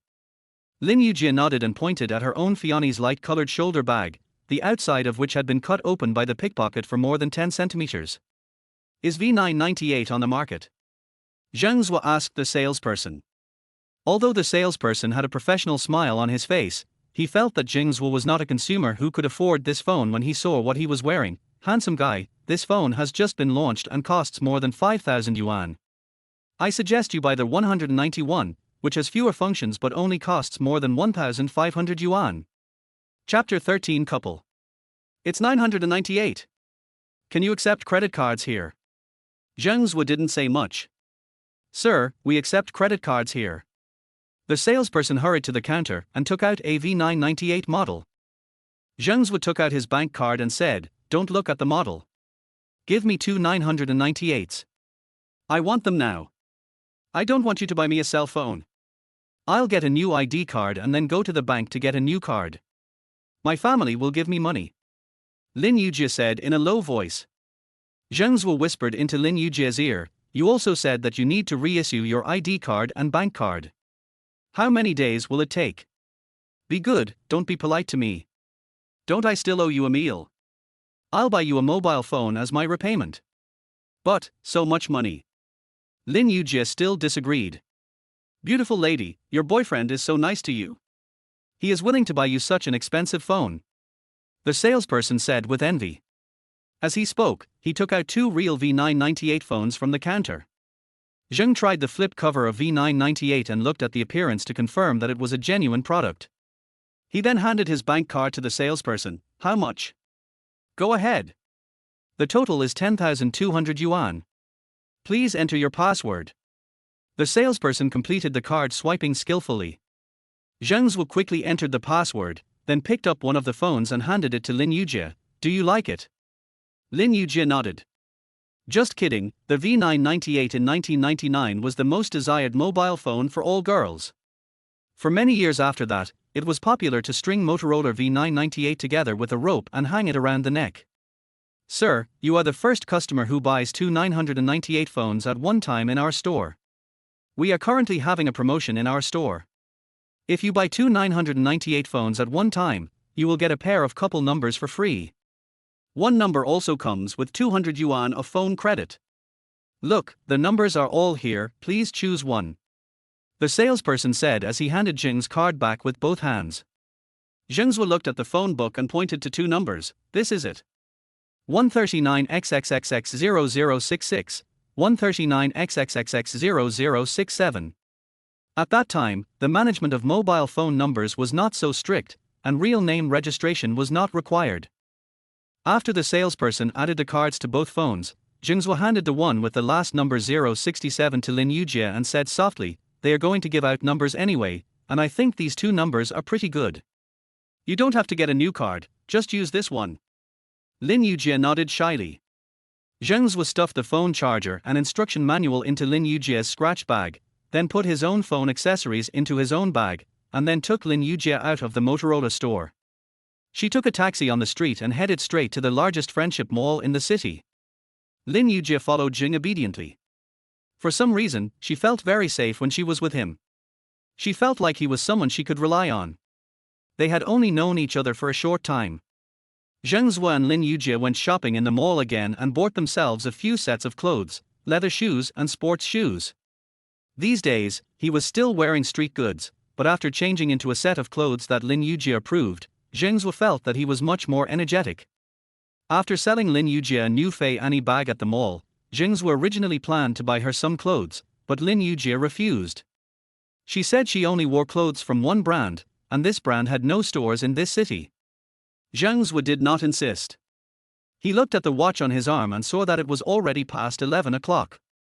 He thought about the fact that he had made an appointment with his brothers to have lunch together. So he dragged Lin Yujie out of the mall and went straight to the bank to withdraw money. He then withdrew more than 30,000 yuan from a nearby bank ATM and stuffed it into his bag, intending to share it with everyone. Lin Yujie was frightened by Zheng Zuo. Her family was well off, but she never thought that a college student would have so much money in his bank card. He spent nearly 10,000 yuan in cash at Nokia, and the two of them spent nearly 10,000 yuan on mobile phones, clothes and bags. Now he actually withdrew more than 30,000 yuan in cash and carried it with him. Hey! Where did you get so much money? Lin Yujie was still not used to calling Zheng Zuo's name. Don't worry. It wasn't given by my family, nor was it stolen or robbed. I earned it from this. Zheng Zuo pointed to his head mysteriously and said with a smile. But I started to feel a little worried because the second payment of more than 39 million yuan had not arrived yet, and I didn't know if anything unexpected would happen. Lin Yujie didn't ask any more questions after hearing Zheng Zuo's explanation. She inexplicably trusted Zheng Zuo very much and felt that he had not lied to her. Even she herself was surprised by such trust. Because of the previous experience of being robbed, Lin Yujie refused to take the bus again no matter what. She felt that she was robbed on a crowded bus. So the two of them took a taxi back to school. Zheng Zuo looked at the time and it was already 12 noon. The brothers might not be able to wait any longer, so he called Li Yi in advance to reassure them. Among the group of friends, only Li Yi had a mobile phone. Zheng Zuo thought that no one would send them a phone. For him who had just returned from 2016, he was really not used to waiting after calling the phone. After the call, Zheng Zuo said to Lin Yujie, "Several of my friends are waiting for me. Let's have dinner together later. By the way, your wallet and cards are lost. It will take time to get new ones. Just keep this money with you for now." After that, Zheng Zuo took out several thousand yuan in cash from his army green bag and stuffed it into Lin Yujie's newly bought Fei Annie shoulder bag without waiting for Lin Yujie to refuse. Lin Yujie wanted to refuse, but then she thought that what Zheng Zuo said made sense. Even if her family gave her money, they would have to wait until she got her ID and card ready, so she didn't refuse. The taxi driver in the front seat saw this scene in the rearview mirror and cursed in his heart, "Damn. Rich second generations are so quick at picking up girls. Such a beautiful girl is about to be won.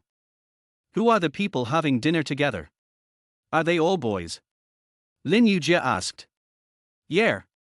My friends must be all boys, and I don't have a girlfriend," Zheng said, pretending to be depressed. "Huh? Who knows? They are all boys. I would feel embarrassed as a girl. Otherwise, I won't go," said Lin Yujie. "Why don't you call out all the girls in your dormitory? It will be more lively if we can eat together." Zheng Zuo thought for a moment and replied. "Okay then. I'll call and ask them if they've had dinner." Lin Yujie said, then took out her newly bought V998 phone and called their dormitory. The other three girls in their dormitory were just about to go out for dinner, and when they heard Lin Yujie say there was a big meal, they all agreed excitedly. Chapter 14, Fat and Thin. After Lin Yujie told them the location, she hung up the phone. Then she looked at Zheng Zuo with a playful look on her face. "Hey. How are you going to introduce me to your brothers later? I told you are my girlfriend." Zheng replied with a smile. "TSK. Who is your girlfriend? I didn't agree to be your girlfriend." Lin Yujie said with a pout. "Then I will say that you are my benefactor." Zheng Zuo said. Why do you say that? Lin Yujie asked curiously. You have been kind enough to give me a meal, and I decide to repay you with my body. After saying that, he leaned his body towards Lin Yujie. You're so annoying. Lin Yujie smiled shyly and pushed Zheng Zuo away with both hands. Time passed quickly as they were laughing and joking, and the taxi soon arrived at the entrance of Jackie Chung restaurant.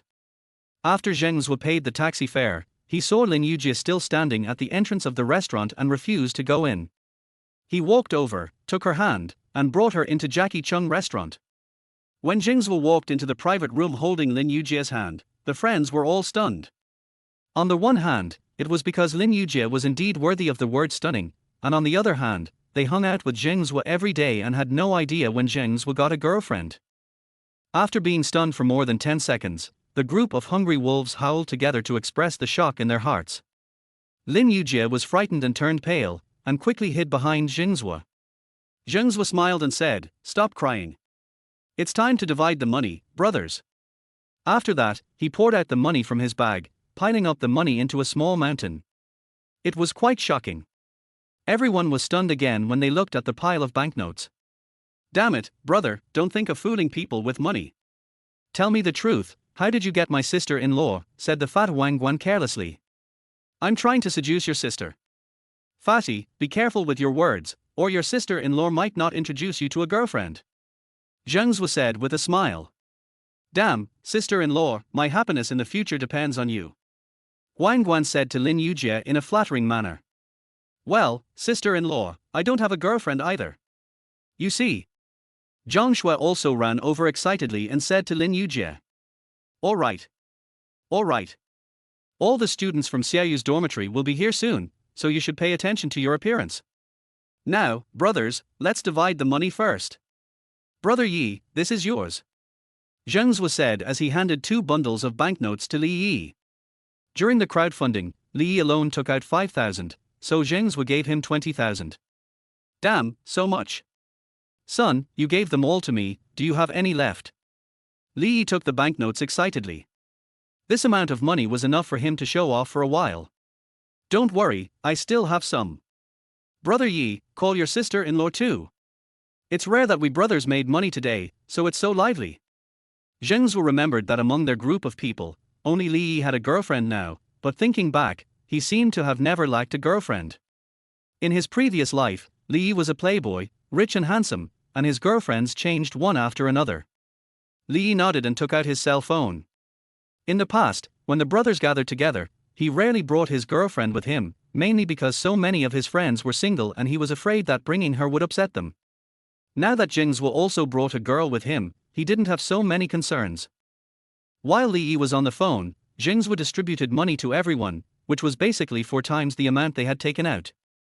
Anyway, he still had 39 million yuan that had not been received, and he couldn't let these loyal friends suffer in poverty again.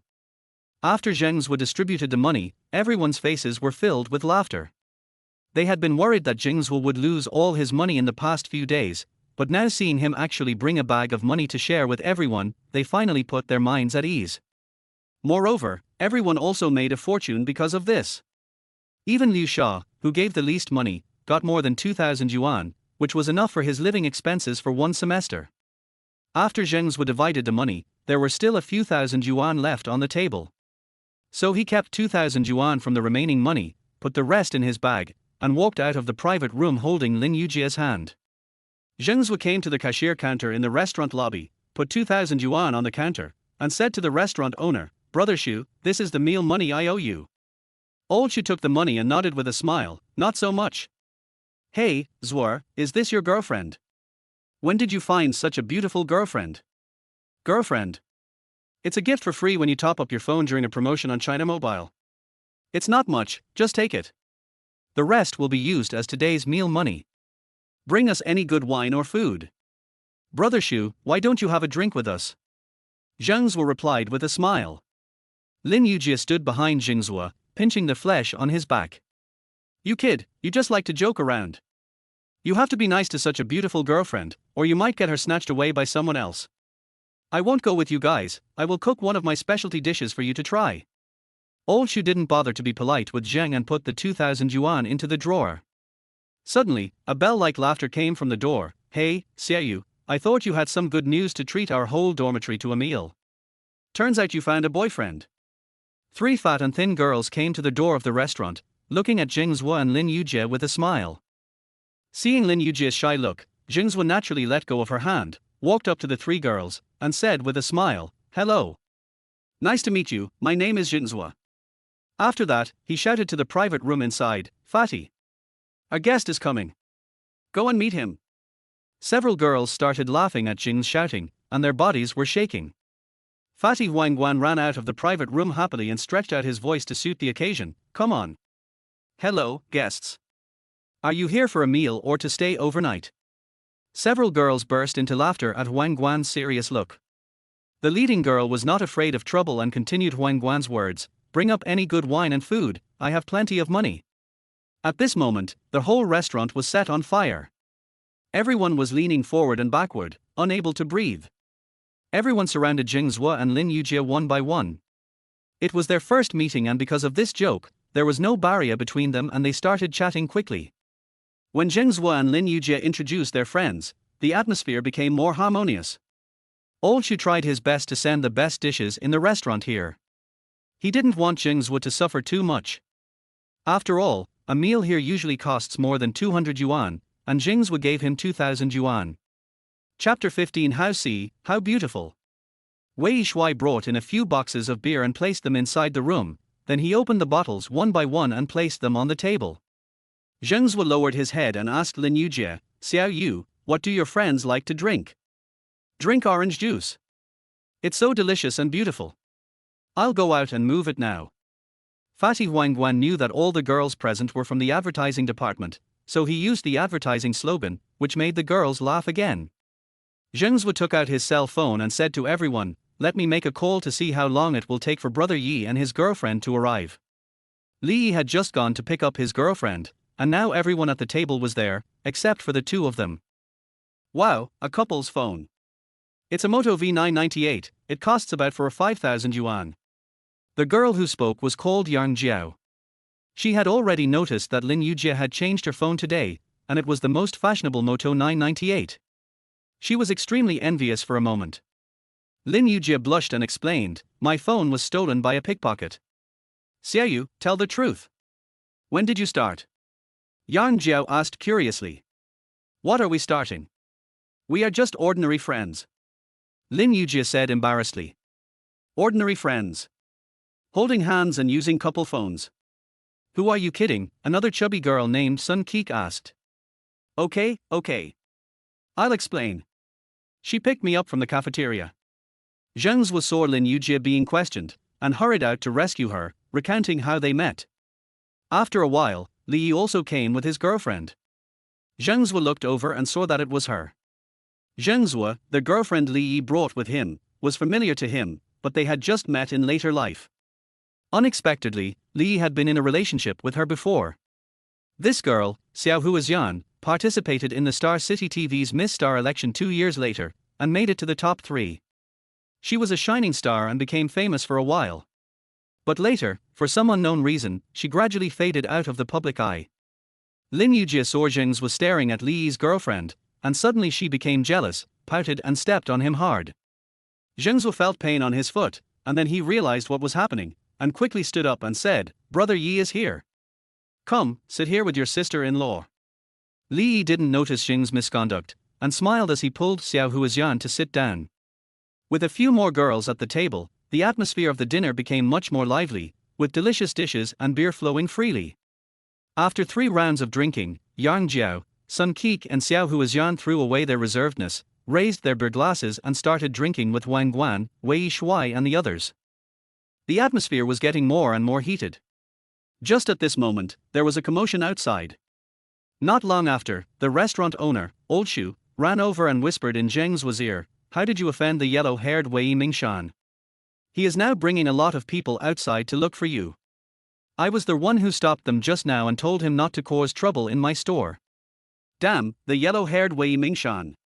Why is he here?" Li Yitan stood up suddenly. "He came to see me."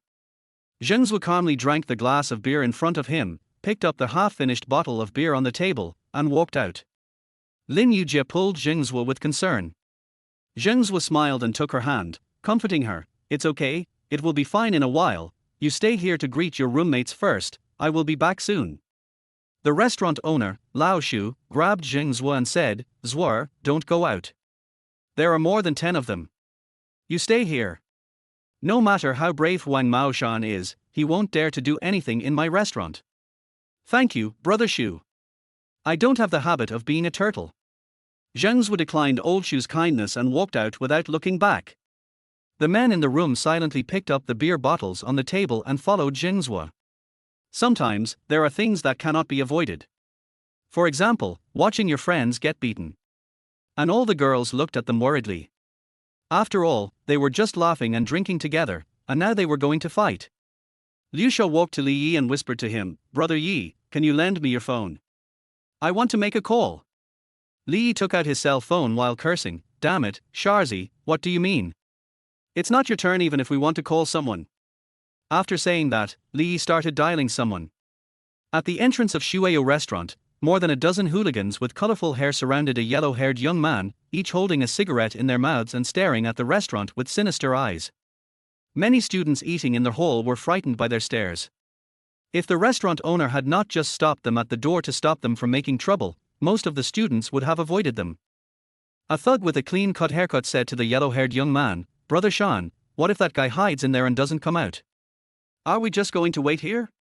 Otherwise, I'll call my brothers to rush in.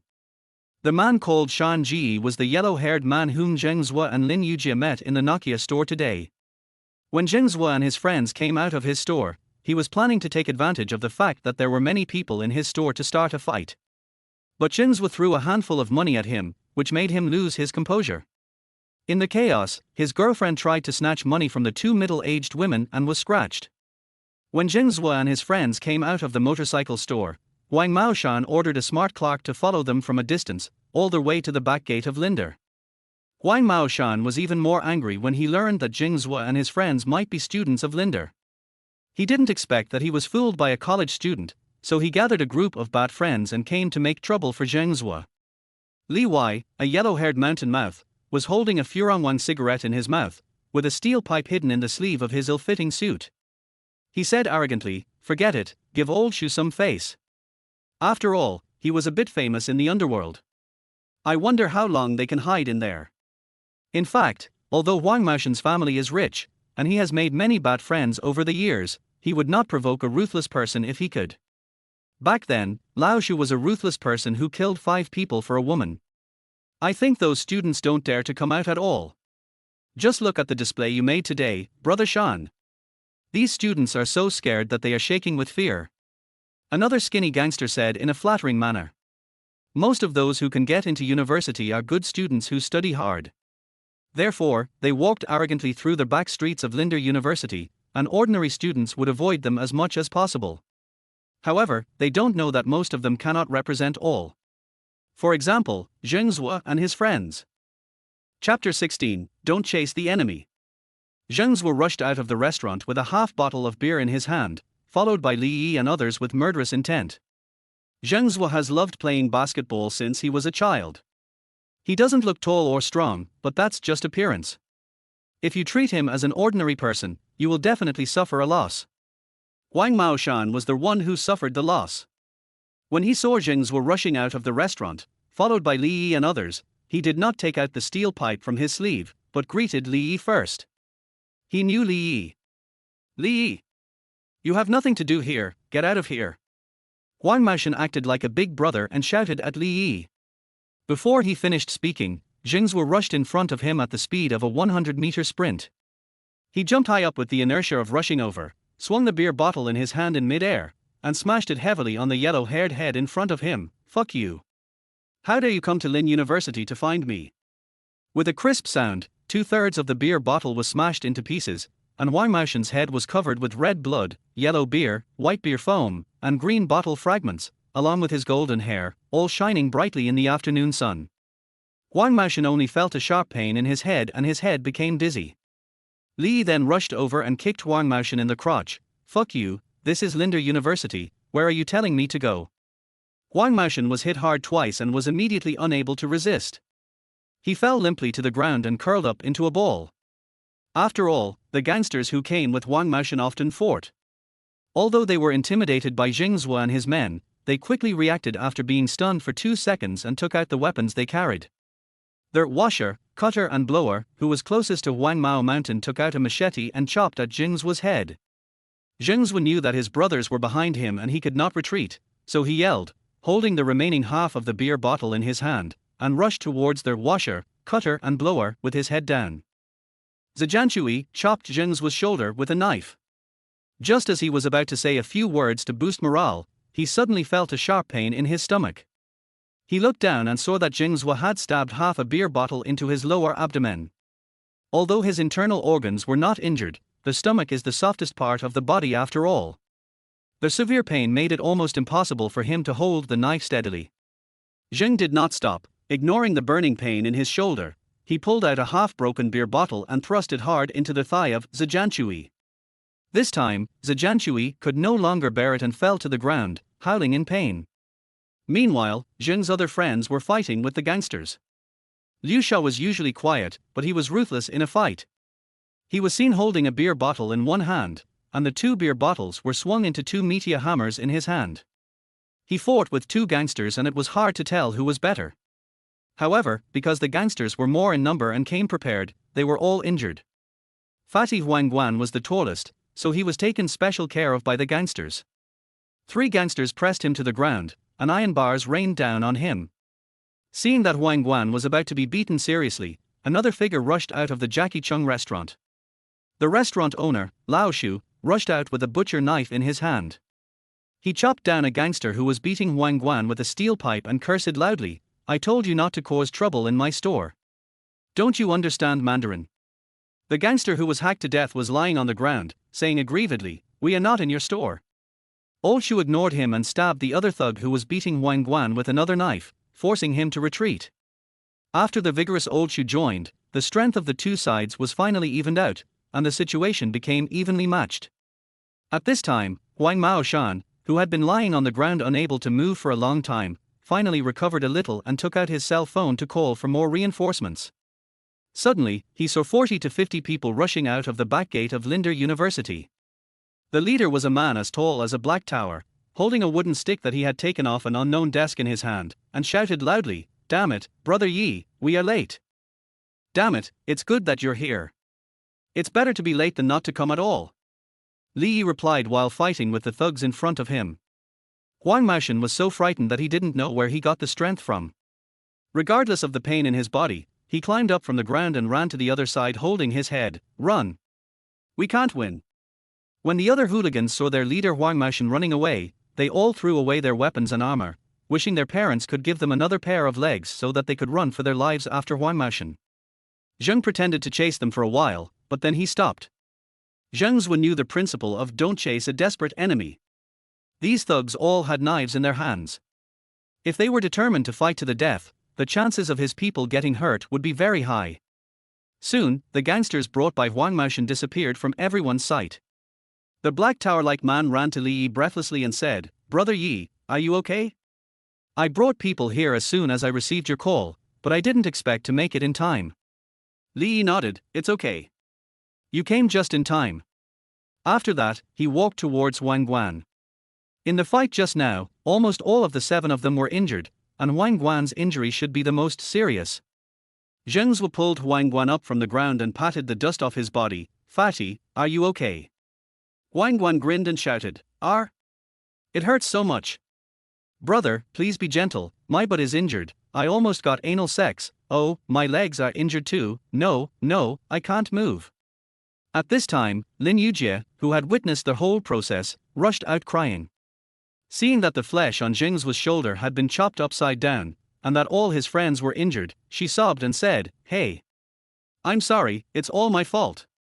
In fact, after Zheng Zuo received the first knife attack, Lin Yujie wanted to rush over to find Zheng Zuo, but Yang Jiao and Xiao Huaxian held her tightly and said to her, "When men are fighting, it is best for women not to go over.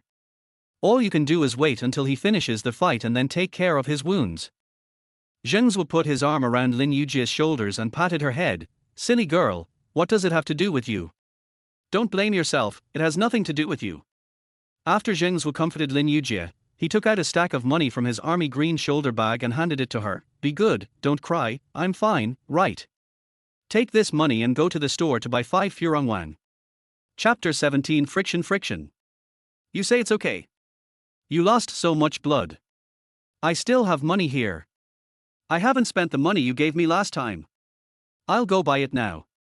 After saying that, Lin Yujie walked obediently to the small shop at the school gate, and took Yang Jia with her when she left. Wei Shuai was sitting alone on a rock, smoking a cigarette. Zheng Zuo walked over and patted Wei Shuai on the shoulder. Shuai'er, are you okay?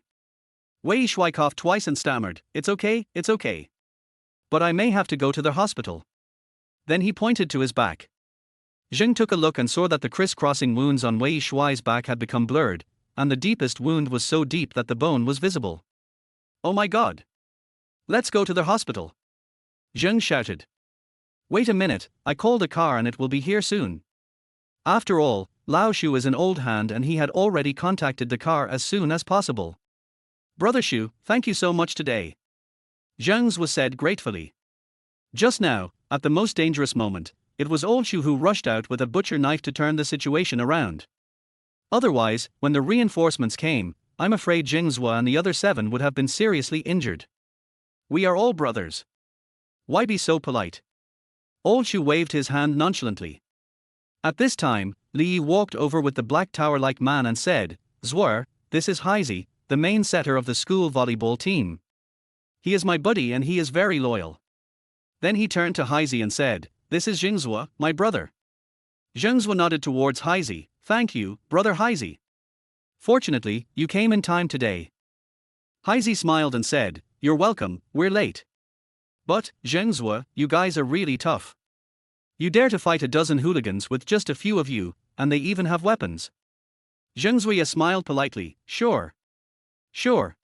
We are all friends from now on, so if you have anything to say, just give me a call. Don't be shy. At that time, Haizi thought that this was just a polite remark made by Zheng. However, one day more than 10 years later, at the gate of the largest office building in Shannan City, Haizi, who had become the captain of the security team of the entire office building, boasted to his subordinates, thinking back then, when I followed the chairman and Mr. Li to fight.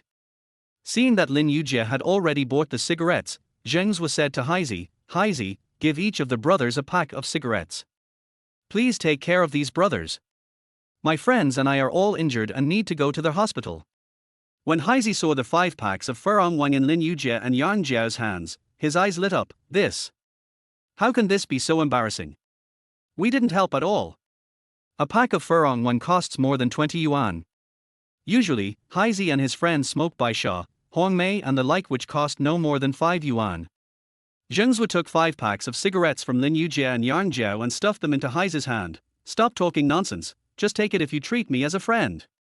Haizi smiled sheepishly, then as a brother, I thank you on behalf of my brothers. A Wuling van stopped beside Zheng Zuo and his friends. Lao Shu said hello to the driver and helped Wang Guan get into the car with Li Yi. The car had 7 seats, and the brothers left a separate seat next to the driver for Zheng Zuo. Zheng Zuo said to Lin Yujie, Xiaoyu, I'll go to the hospital with them and contact you when I come back. Lin Yujie pouted and said, no, I want to go too. You guys were injured because of me, how can I leave at this time? Okay, come up. Sit here. Zheng Zuo pointed to his thigh. Lin Yujie saw that the seats at the back were full, and since Wang Guan and Wei Shuai were both injured, it was impossible for her to squeeze in with them. She had no choice but to blush, say goodbye to Yang Jiao, Sun Keek and the others, and sit on Zheng Zuo's lap. The van driver looked at Zheng Zuo with envy, stepped on the accelerator, and the Wuling Hongguan flew out like an arrow, leaving a large cloud of black smoke floating at the back gate of Forestry University. The weather was still quite hot. Zheng Zuo felt the warmth and softness on his legs. Even though he was already a man in his 30s, he was not Liu Xiaohui after all. How could he remain calm? Lin Yujie's cheeks were red at this moment, and her heart was beating like a deer. This was the first time she had such close contact with a boy since she was a child. Her whole body was stiff, and she didn't know what to do. At this moment, Zheng Zuo finally couldn't control himself. Looking at the beauty in his arms and smelling Lin Yujie's unique fragrance at close range, he finally raised his head, firmly and persistently. Lin Yujie sensed something was wrong with Zheng Zuo and moved outwards again, trying to get rid of the restlessness beneath her. However, the friction caused by her movements made Zheng Zuo so comfortable that he almost cried out, and it seemed as if he could no longer feel the pain from the wound on his back. He was in pain and happy. He recalled a joke from later generations, which happened to him today. The man said, "Come on, sit on the soft leather seat." The woman sat on it, and the soft seat turned into a hard seat, and later the hard seat turned into a socket. Just when the two were feeling extremely awkward, they finally arrived at the hospital. Zheng Zuo took out another 2,000 yuan from his pocket and gave it to Li Yi. All Shu took everyone to register with him. Only Zheng Zuo, Wei Shui, Zhang Shui and Wang Xiaojian needed to see a doctor. They all needed stitches. Huang Guan did not have surgery, but he was the most seriously injured and needed to take an X-ray to check if his bones were okay. The uninjured Lao Shu, Li Yi and Liu Sha helped their injured brothers to get stitches or checkups, leaving Zheng Zuo to Lin Yujie. After their first intimate contact in the car, the two of them felt a little awkward. They looked at each other and didn't say anything. After half a minute of silence, Zheng Zuo broke the deadlock. He scratched his head and said to Lin Yujie, "That, Xiaoyu, you have a lot of flesh on your thighs." Lin Yujie had her head down, but when she heard what Zheng Zuo said, she punched him in excitement. "You bad guy. You took advantage of me and still acted like a good kid. I'm ignoring you. I'm leaving." Zheng bared his teeth and yelled, "Ar! Ouch, I'm bleeding, it hurts." "Where is it bleeding? Let me see." Lin Yujie asked with concern. "Back. The wound on my back seems to be bleeding again." Zheng pretended to be in pain. "Then let's go see a doctor as soon as possible," Lin Yujie said as she supported Zheng Zuo. "Okay. Over there, over there." The old driver Zheng Zuo took the opportunity to lean on Lin Yujie and put one of his dirty hands on Lin Yujie's buttocks. In fact, the wound Zheng made was not very deep. After all, he had already lowered his body when he was stabbed, and his beer bottle had also pierced into Zhejianshui's belly, so he didn't have to use his full strength. Chapter 18: A person with great power. After the doctor gave Zheng 6 stitches, he prescribed 2 bottles of Yunnan Baiyao for external use and oral anti-inflammatory medicine. After finishing all this, he solemnly told Lin Yujie, "Don't soak the wound in water. Pay attention to the hygiene of the wound to prevent infection. Wrap the wound with plastic paper when taking a bath." Lin Yujie nodded, thanked the doctor, and then helped Zheng Zuo out of the clinic. When Zheng Zuo came out, Zhang Shui and Wang Xiaojian's wounds had been treated, and each of them was holding a cigarette and bragging to Liu Sha and Li Yi. When they saw Zheng Zuo coming out, they all asked with concern, "Zuo, are you okay?" "It's okay. I had 6 stitches. Are you all okay too?" Zheng Zuo asked with a smile.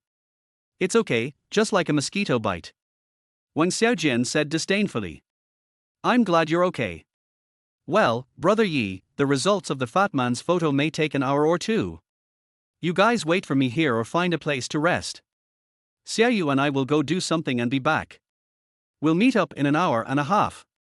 Zheng Zuo said hello to his brothers and left the hospital with Lin Yujie. After the fight, everyone's clothes were torn and dirty. It would be bad to go back to the hospital like this. It would be obvious that they had been in a fight. If they met the police, it would be troublesome. Zheng Zuo planned to go out and withdraw some money, and then buy a few sets of clothes. He had already spent most of the more than 30,000 yuan he had withdrawn. Fortunately, they made money from gambling. Otherwise, with the living expenses of Zheng Zuo and the others, if they got injured, they would probably only be able to go to the school doctor and get a few stitches, and would not dare to enter a big hospital. After going out, Zheng Zuo was afraid that Li Yi and the others would need a car, so he did not take the van. Instead, he and Lin Yujie took another taxi and went straight to the shopping mall they had been to in the morning. Zheng randomly found a bank near the mall and checked his balance. There was still 120,000 yuan on his card. The 39 million yuan had not yet arrived. He looked at the time and found that 10 hours had passed since he applied for a withdrawal. It seems that even for a large gaming company, it is not easy to mobilize tens of millions at once. Zheng thought.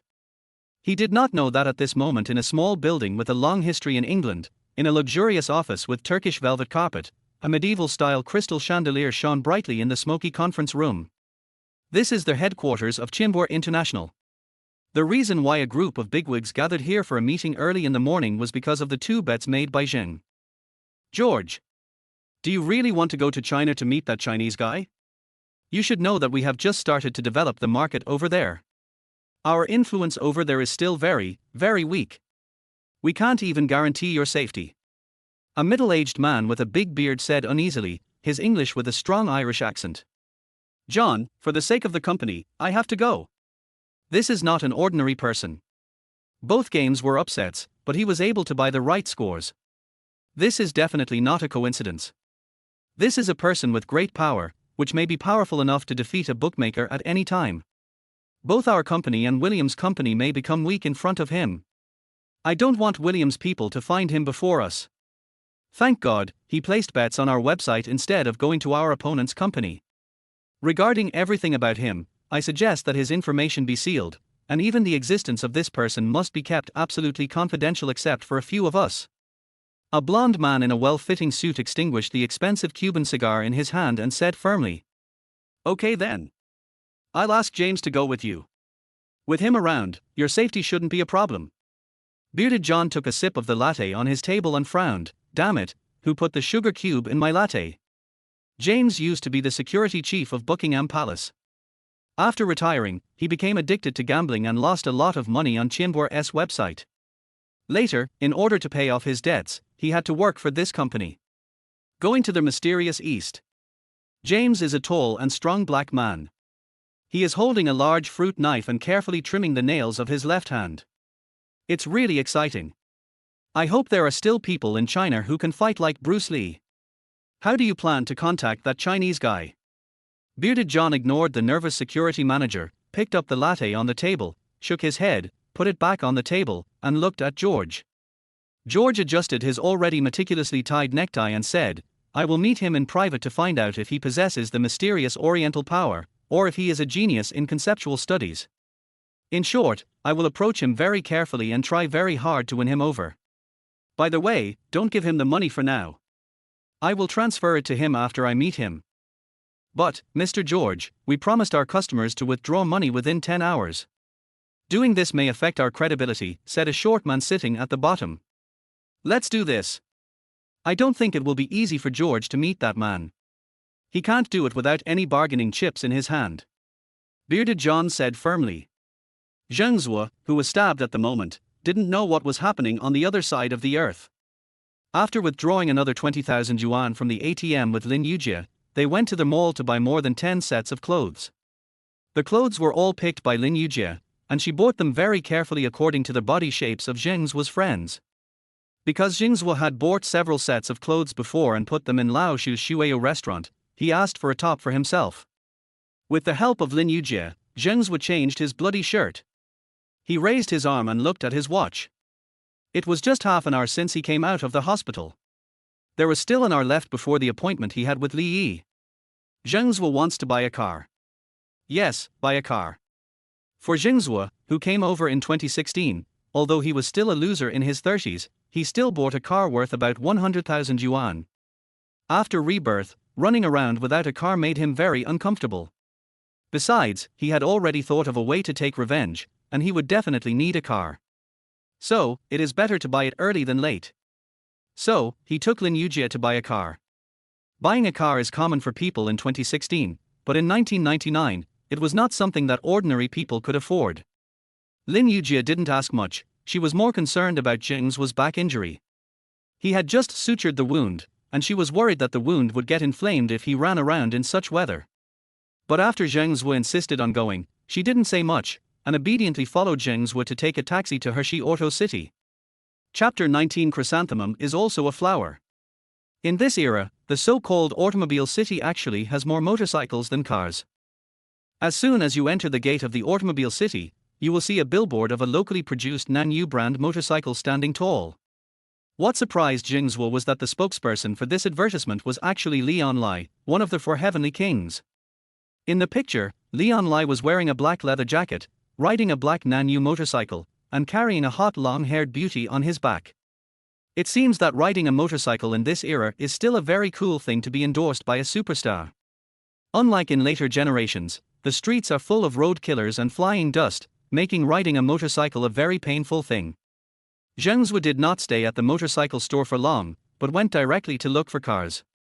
What made Zheng Zuo's teeth hurt was that he and Lin Yujie walked around the auto city, and only saw 3 models in the huge auto city: Santana, Jetta and Shenlong Fukan, all of which cost more than 200,000 yuan, which was really a rip-off. Zheng Zuo only had 100,000 yuan left in his card, and he couldn't afford it. 100,000 yuan couldn't even buy a Santana.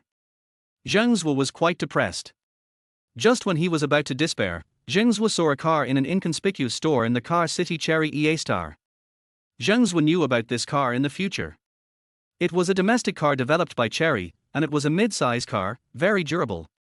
17 years later, in 2016, Zheng Zuo could still occasionally see her on the street. 1999 should be the first year that Cherry started making cars. Zheng Zuo walked over excitedly. The store was very quiet and the car salesman had no sense of service at all. Probably because there was not much business, the 2 salesmen just sat there and took a nap. Zheng Zuo walked around the black Dongfang GZ. It had a displacement of 1.8 L, a large space, a self-developed engine, a black and restrained appearance, and more than enough power. Zheng Zuo was very satisfied. In fact, he had seen a post criticizing the Chinese people's car buying concept in some forums in later generations. It said, Chinese people are obsessed with foreign things and face, and do not support domestic cars. If it weren't for the emergence of domestic automobile companies such as Chery and Geely, which lowered domestic car prices, I'm afraid that in 2016, Chinese people would still be driving a Santana that costs 200,000 yuan. Today, Zheng Zuo has personally experienced the arrogance of foreign brands and the hardships of the rise of national industry. Xiaoyu, what do you think? Zheng looked at Lin Yujie with a smile, asking for her opinion. Lin Yujie pouted, you buy a car, just buy it if you like it. Why are you asking me? Now that I've bought the car, I'll drive and you'll sit in it. Of course I have to ask for your opinion. Zheng Zuo said shamelessly. I don't want to ride in your car. Lin Yujie looked at Zheng Zuo's wretched expression and felt that she had fallen into a trap. The old driver's routine is deep. The salesperson nearby saw 2 young people, aged 18 or 19, looking at cars and flirting with each other. Neither of them came over to say hello, but continued to sit there and take a nap. Hey! How much is this car? Zheng asked the 2 salesmen politely. No answer. Zheng was stunned. What was going on? Wasn't the car for sale? So he walked over to the 2 of them, patiently asked softly, Excuse me, how much is that black Oriental Sun? One of the salesmen raised his eyelids, as if he was very unhappy that Zheng Zuo had disturbed his sleep. Aren't there prices on the wall? Can't you read? Don't you know how to read? After a series of rhetorical questions, Zheng froze there. Damn, when I went to look at cars in the future, the beautiful saleswoman was very eager to serve me tea and water, and asked me about my health. If Zheng hadn't kept lowering the price so that she couldn't make any profit, they might even have played some unspoken rules. How come in 1999, the car salesperson has this attitude? Zheng Zuo angrily slapped the table the 2 were leaning on, waking them up from their doze. I want to buy a car, what's your attitude? Is this how you treat customers? Boy, what are you yelling about? Did you take the wrong medicine? You look so handsome, but how can you be so uncultured? Can you afford this car? Another salesperson said to Zheng Zuo angrily. In his opinion, Zheng Zuo just brought his girlfriend to broaden his horizons. Buy a car? The average working class probably can't afford a car in their lifetime, and even if they grit their teeth and buy one, they can't afford to use it. This was in 1999, when even air conditioners and mobile phones were not yet popular. How do you know I can't afford it? What if I can afford it? Zheng Zuo said with a sneer. Lin Yujie pulled Zheng Zuo's clothes from behind, signaling him not to be impulsive, as the wound on his back had just been sewn up. There are 2 Dongfang Z cars in the store. The automatic top-of-the-line one costs 118,000 yuan, and the manual mid-range one costs 98,000 yuan. Can you afford it? Then pay for it, another male salesperson said impatiently. Zheng Zuo sneered and took out his bank card, placing it on the table in front of the 2 of them. I want it, 98,000 for manual transmission, right? Swipe the card. Are you kidding me? You have 98,000 in this card. The male salesperson asked the ordinary Zheng Zuo with a questioning look on his face. Zheng Zuo hugged Lin Yujie beside him and asked the male salesperson with a smile, "This is my girlfriend, do you think she is pretty?" The male salesman was stunned. He opened his sleepy eyes and carefully looked at Lin Yujie. He was immediately amazed. He swallowed the saliva in his mouth and answered subconsciously, "Beautiful. Very beautiful." The male salesman thought to himself, "Is this guy going to exchange his girlfriend for this car? Don't tell me, his girlfriend is really worth a car. It's a pity that he can't afford this car, otherwise it would be worth it to exchange a car for such a beautiful girlfriend." Lin Yujie was extremely depressed. She didn't know what Zheng Zuo was going to do next, so she had to pinch Zheng Zuo's butt hard. Because Zheng Zuo had a knife wound on his back, he could only pinch his butt. Lin Yujie suddenly found that pinching the butt felt much better than pinching the back. But then she thought, what if Zheng Zuo got back at her in the same way? She quickly loosened her hand that was pinching her flesh. "My girlfriend is so beautiful, do you think I would be interested in playing with your anus?" Zheng said with a sneer. The salesman was furious, although he didn't know what a chrysanthemum was in 1999. Jay Cho was still singing Indian Old Dove, and Chrysanthemum Terrace had not yet been released. At this time, chrysanthemum was still a flower, not a human organ, but he also knew that Zheng Zuo was insulting him. When he was about to lose his temper, the female salesman next to him made a gesture to him, signaling him not to be impulsive. The two of them had been sent here by the company for a month, but they had not sold a single car. Not to mention the number of people buying cars, even the number of people looking at cars was small, mainly because Chinese people had no knowledge of the Cherry brand, let alone recognition. Chapter 20, Time is a Butcher's Knife. Finally, a customer came and said he wanted to buy a car without bargaining. "We can't chase him away. What if he can really afford it? I just saw the bag his girlfriend is using. I have also seen it in the mall. It costs 700 or 800 yuan. The saleswoman smiled and said, "Sir. Oh, you must be a student, right? My classmate, please wait a moment. I will get you the certificate of conformity and related documents for the car. You will need them when you register the car. Please wait a moment. The 98,000 yuan I mentioned just now includes the license plate price for this car. What I want is to drive away immediately after paying the money." Zheng nodded and said, "How can you buy a car without bargaining?" Just now, he impulsively said he would buy it for 98,000 yuan, but there are still purchase tax and license fees. His 39 million yuan has not yet arrived, and Zheng Zuo does not want to spend all his money at once. Besides, he does not have the energy to pay taxes and license fees. "Okay. I'll give you the card." "Humph. Boy, if you don't have that much money in your card after the formalities are completed, I'll make you pay," the male salesperson said indignantly. "I'm going to do some work. Are you free? Once you're done, I'll pay you." Zheng Zuo replied coldly. It has to be said that there are still too few people buying cars in this era. The vehicle management office next to the Auto City is very quiet. The female salesperson completed the formalities in less than 20 minutes and brought 7 or 8 license plates for Zheng to choose from. Zheng randomly selected a license plate, calmly entered the password into the POS machine, and paid 98,000 yuan. The male salesperson watching was envious and jealous. "I have to spend 5 years without eating or drinking to buy this car. This kid is still wet behind the ears and buys it just because he is a student. The worst thing is that he has such a beautiful girlfriend. I am in my 20s and still single. It's really annoying to compare yourself with others." Zheng Zuo ignored the male salesperson's emotions and waited for the female salesperson to hand him the vehicle documents. He took the key to the Oriental Sun and smiled as he took Lin Yujie's hand and got into the car. In his previous life, he lived frugally and had to rely on his parents' support to buy a 100,000 yuan loser car. In this life, he got his first car at the age of 19. After getting in the car, Zheng Zuo touched this and that and looked around. "Well, the interior is a bit rough, I wonder how the power is. There's not even a CD player? Damn, it still plays cassettes. Where can I find cassettes for you?" Zheng Zuo said in annoyance, subconsciously thinking that he was still in 2016, and the cassettes at that time had long disappeared. Lin Yujie sat in the passenger seat, smiling as she watched Zheng Zuo tossing around in the car like a child. She took out a Sony Walkman from her bag, opened it, took out a tape from it and handed it to Zheng Zuo. "Hey, this is for you." Zheng Zuo took the tape handed over by Lin Yujie and took a look at it. "Har har, Xiaoyu is still good to me. Whose tape is this? Wang Jingwen. Why does this woman look so familiar? Damn, it's Fei Wang. Zheng Zuo remembered that there was a time when he also liked Fei Wang's songs very much. The Fei Wang in 1999 was not called Fei Wang, but Wang Jingwen.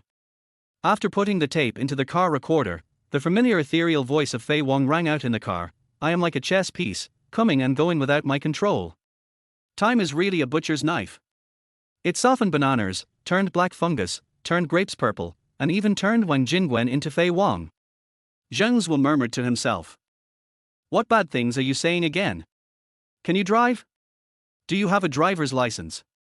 Lin Yujie didn't understand what Zheng Zuo said, but she knew that every time Zheng made that kind of obscene expression, he was definitely not saying anything good. Zheng Zuo put away his lewd smile and said righteously, I'm an experienced driver, don't worry, I'll take you. After that, he turned the key, started the car, stepped on the clutch and shifted gears skillfully, and rushed out of the sales store, leaving the two salesmen staring at each other. The first car of our store was sold like this. Zheng Zuo likes to drive manual transmission cars, which is inspired by the movie Fast and Furious that he watched later. It feels like the car racing masters in the movie are communicating with the car when they step on the clutch, shift gears, and step on the accelerator. The deeper the communication, the higher the degree of fit between the driver and the car, and finally they reach the state of unity between the driver and the car. Zheng Zuo didn't have the driving skills seen in the movies, but as he said, he was also an experienced driver who had been driving for several years. So he quickly became familiar with the clutch of the car and operated the EA-Star smoothly. In this era, there are very few traffic jams in cities. Cars are still a luxury for a few powerful people. The Oriental Sun sped along the way, rarely encountering traffic lights. He drove very happily all the way and soon arrived at the hospital. When they arrived at the hospital, Li Yi was already waiting in the lobby. Huang Guan's examination results came out. He had 2 broken bones and needed to be hospitalized. Wei Shuai's injuries also required hospitalization. The results of the examination made Zheng Zuo feel relieved. As long as there were no sequelae, it would be fine. Li Yi brought Zheng Zuo and Lin Yujie to the ward where Huang Guan and Wei Shuai were staying. A group of friends were playing cards in the room. Huang Guan, whose leg was also covered with a thick plaster, was watching the card game with great joy, only regretting that he could not participate in person. Zheng Zuo walked to the head of Huang Guan's bed, looked at Huang Guan, who was tied up in plaster and had difficulty moving, and Wei Shuai, who was wrapped in bandages and looked like a mummy, and said, I'm sorry, I've caused trouble for you brothers. Zuo, why are you wasting time? We are brothers. Li Yi walked over and patted Zheng Zuo's shoulder. It's okay, brother. The conditions here are pretty good. There is 24-hour hot water and air conditioning, and beautiful nurses. It's pretty cool. Huang Guan said with a smile. Son, what are you going to do about Huang Maoshan? I don't think he will just let it go. His family is quite powerful. All the Nokia stores in the city are owned by his family. Old Shu said worriedly.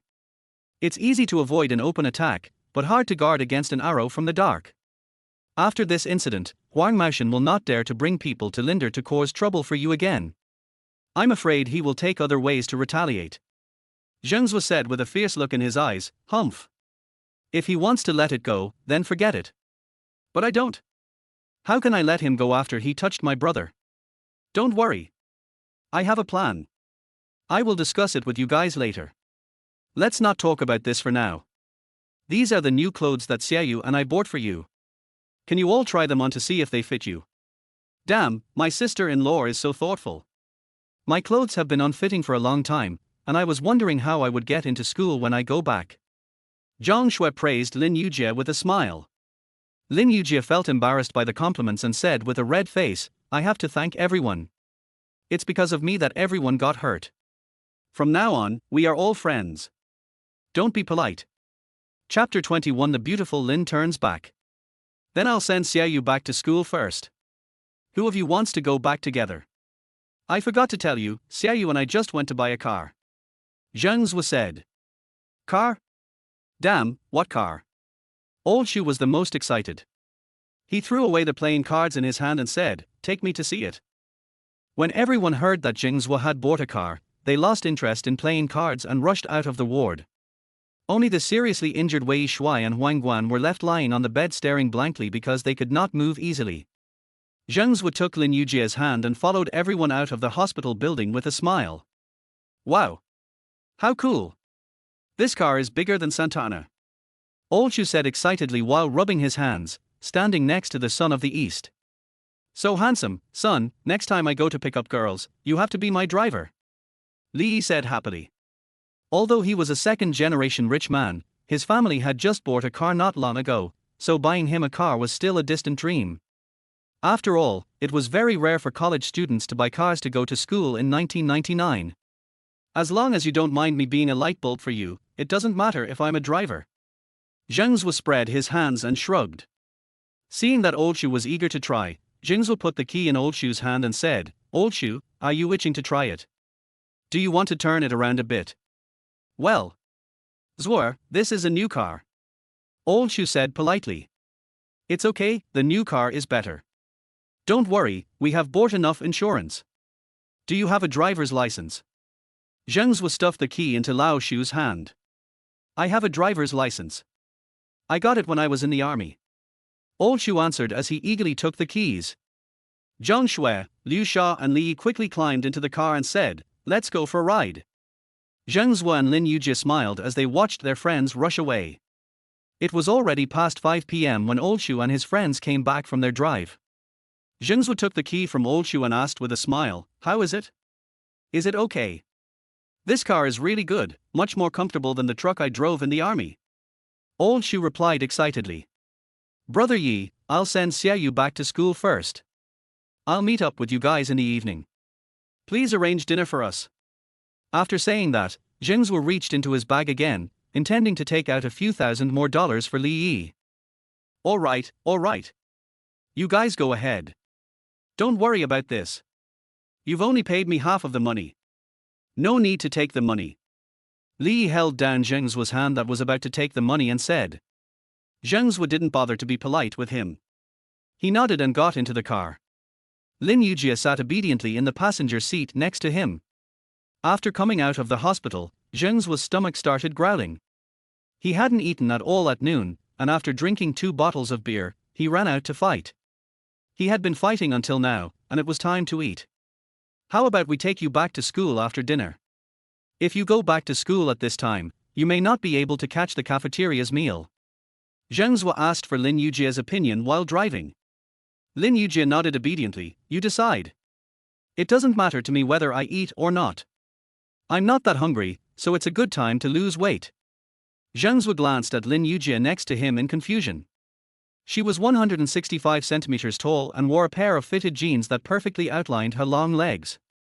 Her upper body also had a golden ratio. So he said depressedly, you have such a good figure, why do you want to lose weight? You bad guy, didn't you say that I have too much flesh there? Lin Yujie blushed again and said with dissatisfaction while pouting her lips. Silly girl, wasn't I just teasing you? Do you take it seriously? Your figure is already great, you really don't need to lose weight. Zheng Zuo smiled bitterly and shook his head.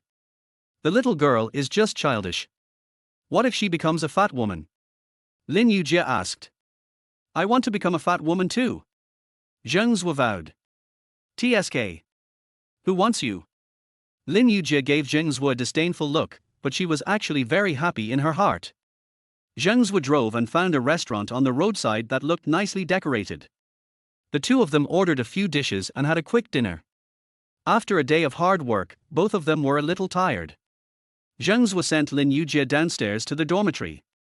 Seeing Lin Yujie walk into the stairs and look back at him, Zheng Zuo smiled and waved the V998 in his hand, indicating that he would call.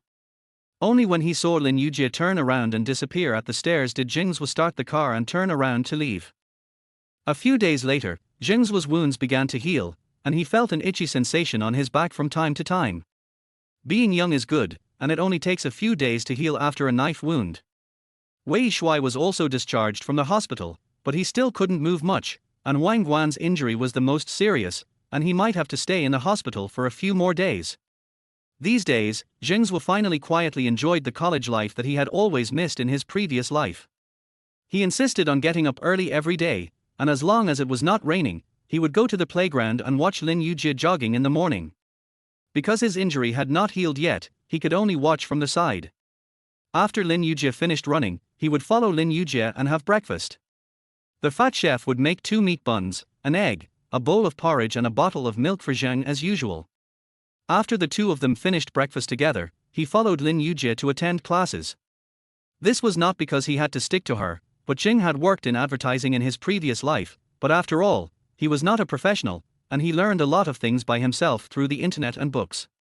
Now he followed Lin Yujie to attend classes because he wanted to hear what the professors who were professionally trained said about advertising. The news of Zheng Zuo and his friends having sex with more than 10 young people at the back gate of the school spread throughout the campus. Some were horrified, while others were impressed. Zheng Zuo became famous, and his popularity temporarily overshadowed the famous playboy Li Yi. Many people who didn't know him heard of his name. On the one hand, the black fans were spreading the rumor that Zheng Zuo was a chivalrous man and fierce in fighting. On the other hand, the news that Lin Yujie, who majored in advertising, had a boyfriend was spread by word of mouth. All the boys in the Lin University burst into tears, and countless seniors and classmates were heartbroken. The initiator, or the culprit of all this was Zheng Zuo. You should know that the historical tradition of Lin University is that beauties are scarce. The most popular limerick in Lin University reads, "When the beauty from Lin University turns around, a cow on the roadside is scared to death." Now, a campus beauty Lin Yujie has finally arrived. All the single men are still planning how to get close to her, get her attention, win her favor, and then ask her out for dinner. But before they can finish their plans, Zheng Zuo gets the upper hand. These days, when Zheng Zuo and Lin Yujie walked together on campus, Zheng Zuo could always feel countless jealous eyes. If looks could kill, Zheng Zuo estimated that he would have died thousands of times. Chapter 22 Things got out of hand. Zheng Zuo really enjoyed the feeling of holding hands with Lin Yujie and having countless murderous gazes looking at him. He proudly sang Yuquan's "The Most Beautiful." "Hey, what song are you singing? Why haven't I heard it before?" Lin Yujie asked curiously. "Oh, Yuquan's "The Most Beautiful," a new song by 2 new artists. If you like it, I'll sing it to you next time," Zheng said with a smile. At this time, Yuquan may have just released their first album, The Most Beautiful, and this song has not yet started to be sung. "Huh? I thought it was a song you wrote for me." Lin Yujie pouted and said with a disappointed expression. "Writing songs? Don't you know that writing songs is what I'm best at? There's no problem in writing songs for you.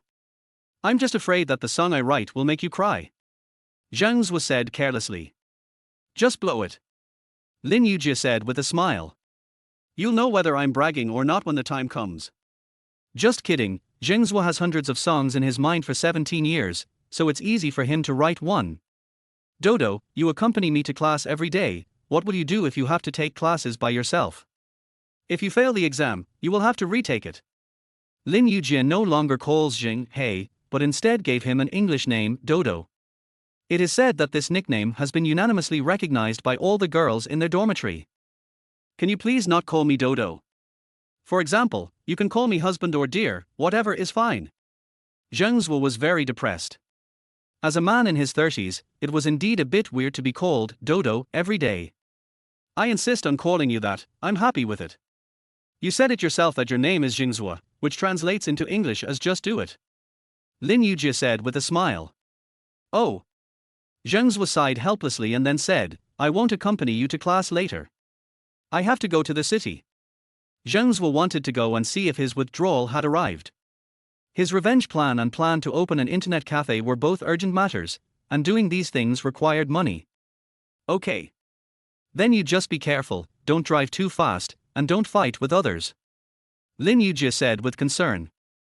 Zheng nodded, then sent Lin Yujie to the bottom of the teaching building and turned to leave. He took out his Motorola 998 and called Li Yi. "Brother Yi, where are you?" "At the driving school."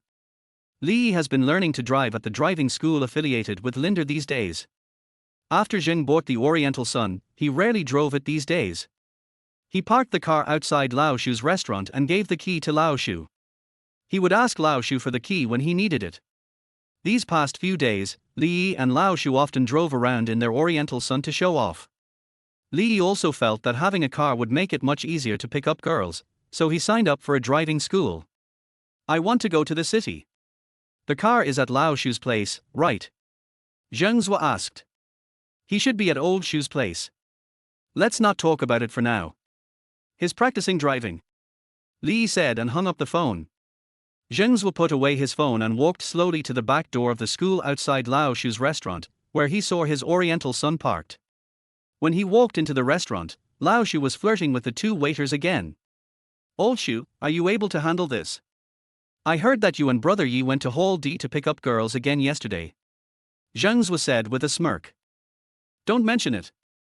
Yesterday, I had already successfully chatted up a girl, but I went out to pee and when I came back, she was snatched away by someone else. Damn it. Old Shu looked very lonely. I'm going to the city. Do you want to come with me? Zheng Zuo asked. Okay. There's nothing to do anyway, so I'll go with you. Old Shu shrugged and said indifferently. The two walked out of the restaurant. Do you want to drive or should I? Asked Old Shu. You drive. Zheng Zuo said with a smile when he saw Lao Shu holding the car keys reluctantly. Old Shu happily climbed into the driver's seat and started the car, while Zheng Zuo sat in the passenger seat. The two of them drove at lightning speed and soon arrived at their destination.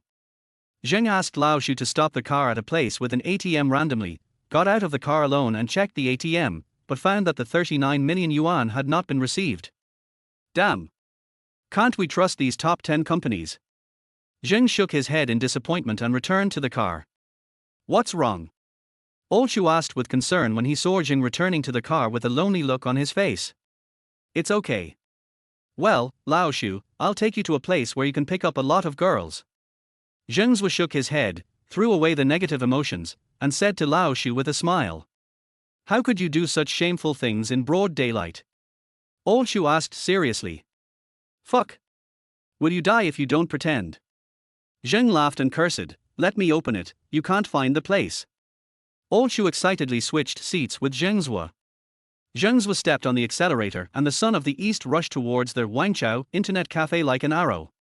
When he arrived at the internet cafe, Lao Shu saw that there were only a bunch of old men in front of the computers, doing nothing. There was no girl in sight.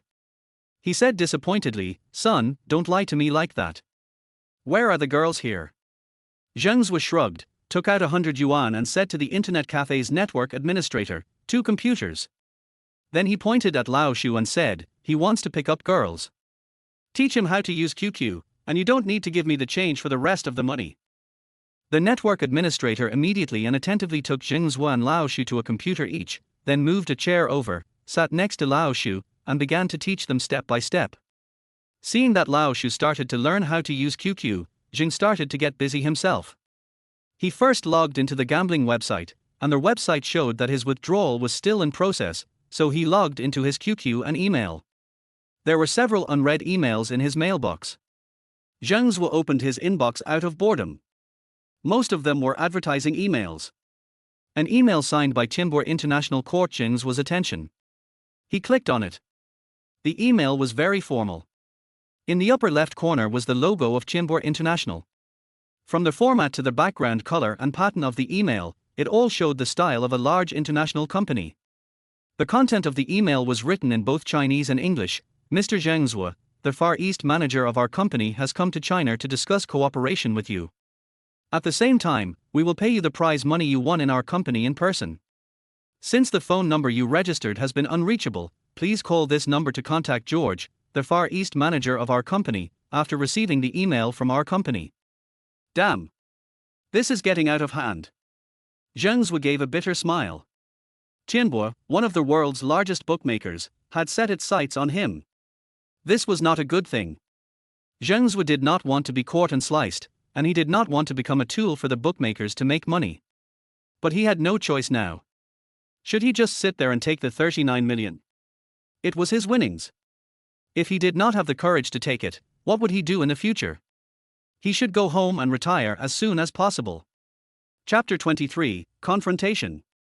At the same time, George, who was in the presidential suite of the most luxurious Huacheng Hotel in Star City, also received news that the person he came to China to meet had logged into the company's website a few minutes ago. The IP address could only confirm that he was still in Star City, but the detailed address needed further tracking. Thank God. He finally showed up. George, still wearing a well-fitting suit and holding a Cuban cigar rolled on the girl's thigh, said excitedly. Yes, Mr. George. Once I determine his detailed address, I will immediately arrange for someone to bring him to meet you. A middle-aged man with a yellow face said flatteringly. No. Mr. Guo, there is an old saying in China, be polite before using force. I think we should be patient. George flicked the cigar in his hand and said. Are your people useful? I can handle 10 by myself. James on the side said disdainfully, not giving Mr. Guo any face at all. Har har, how can they compare with you? You are the master of the British Empire. Mr. Guo said flatteringly. There was nothing he could do, they were from the British head office. Although he was a big shot in the province, Hong Kong and Macau, he climbed to his current position with the help of the company. He couldn't afford to offend people from the head office. At this time, Mr. Guo's cell phone rang. He looked and saw that it was an unfamiliar number. When he answered the call, a slightly young but very steady voice came from the inside. Hello. I'm Zheng Zuo, looking for Mr. George. Oh. Mr. Zheng, hello. We came to Xingqing to look for you for a few days. Mr. George is here. Please wait. After saying that, he pressed the phone with one hand and whispered to George, he called. George extinguished the cigar in his hand and answered the phone impatiently. Hello, Mr. Zheng, I am George, the head of Qianbo International Far East region. I am very happy to receive your call. George spoke in a standard London accent. Oh, Mr. George, why did you come all the way to China to see me? And isn't your company known as the most reputable gaming company in the world? Why hasn't my withdrawal been credited after a week? Zheng Zuo's English was very poor. Even in his previous life, he had hardly ever talked to foreigners. Fortunately, Zheng Zuo had the habit of watching American TV series, so he could still barely talk to George. No. Mr. Zheng, we have always been the most reputable gaming company, now and in the future. Your withdrawal will appear in your bank account as soon as I see you, I swear. But we have to meet in person. George guessed and understood the American street black English with Chinese characteristics spoken by Zheng Zuo, and answered. Okay then, where are you? Zheng Zuo thought that since there was a reason to meet, he might as well go and meet. We are at the Huacheng Hotel. I will be waiting for Mr. Zheng in the cafe on the 3rd floor of the hotel. George snapped his fingers excitedly and said excitedly. Okay. I'll be there in 15 minutes. Zheng Zuo said and hung up the phone. Old Shu was stunned. He had just been chatting enthusiastically with a netizen who he didn't know whether he was a man or a woman, and who was the top or the bottom. He looked at Zheng Zuo in surprise. Zuo, what are you talking about? Are you dating an American girl? Why are you speaking English? Go pick up your sister. Lao Shu, let's go and get down to business. After saying that, Zheng Zuo turned off the computer in front of him. Damn. I just learned how to chat with girls, why are you leaving? Lao Shu said disappointedly. Okay, Lao Shu, once this matter is done, I will open an internet cafe behind Lin University. It should be 5 times bigger than this one, and you can play however you want there. Zheng Zuo said as he walked towards the internet cafe. Damn, are you serious? Old Shu followed Zheng Zuo without hesitation. The two left the internet cafe and drove towards Huacheng Hotel. When they arrived at the hotel, they found the lobby was decorated magnificently. As soon as they entered, a doorman opened the door for Zheng Zuo and Lao Shu. Zheng Zuo didn't stop and took the elevator directly to the 3rd floor. He didn't notice that the moment they entered the elevator, a pair of cold eyes in the lobby were staring at them. When they got on the elevator, the owner of the eyes took out his cell phone.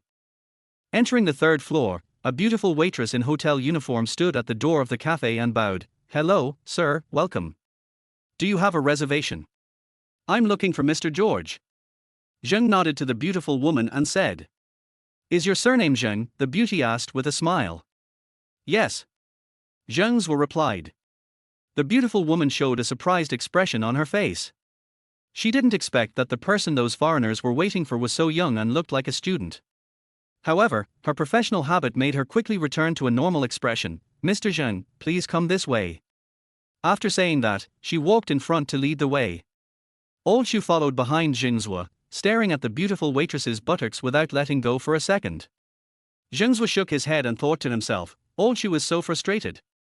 The waiter brought Zheng Zuo and his friends to the largest private room, knocked on the door gently, and after receiving a response from inside, he opened the door for Zheng Zuo and his friends. Zheng Zuo walked into the private room with his head held high, looked around at the people in the room, and quickly fixed his eyes on George. Are you George? George couldn't wait to stand up, stretched out his hands, and said with a smile, are you Mr. Zheng? I didn't expect you to be so young. It reminds me of an old saying in your country, heroes have always emerged from youth. No, Mr. George, thank you for your compliment.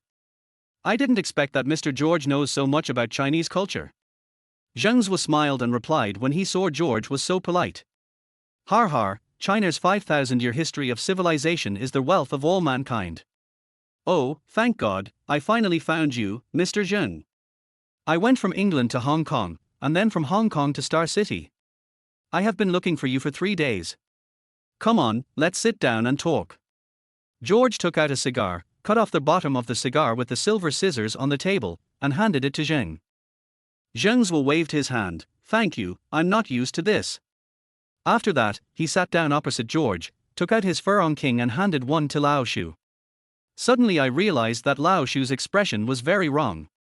He was standing behind Zheng Zuo in a very strange posture, his hands clenched and unclenched into fists from time to time, with sweat on his forehead, and his eyes were fixed on a tall black man standing behind George.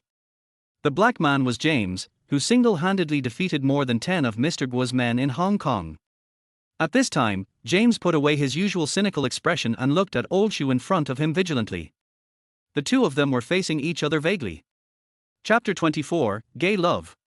Old Shu, what's wrong with you? Zheng Zuo noticed that old Shu was acting strangely and asked with concern. It's okay, you guys chat. I'll just stand here for a while. Old Shu answered without taking his eyes off James. Har har, Mr. Zheng, your men are not simple. George lit the cigar in his hand, sank his whole body into the sofa, and said with a smile. He is not my subordinate, he is my friend. Zheng Zuo explained. Okay. Mr. Zheng, I don't want to waste time, so I'll just get straight to the point and tell you why I'm here. We at Qinbo International want to hire you as our company's chief trader. George said after taking a puff of his cigar. Sorry. I'm not interested in joining your company. Zheng Zuo shook his head. Annual salary of 100 million.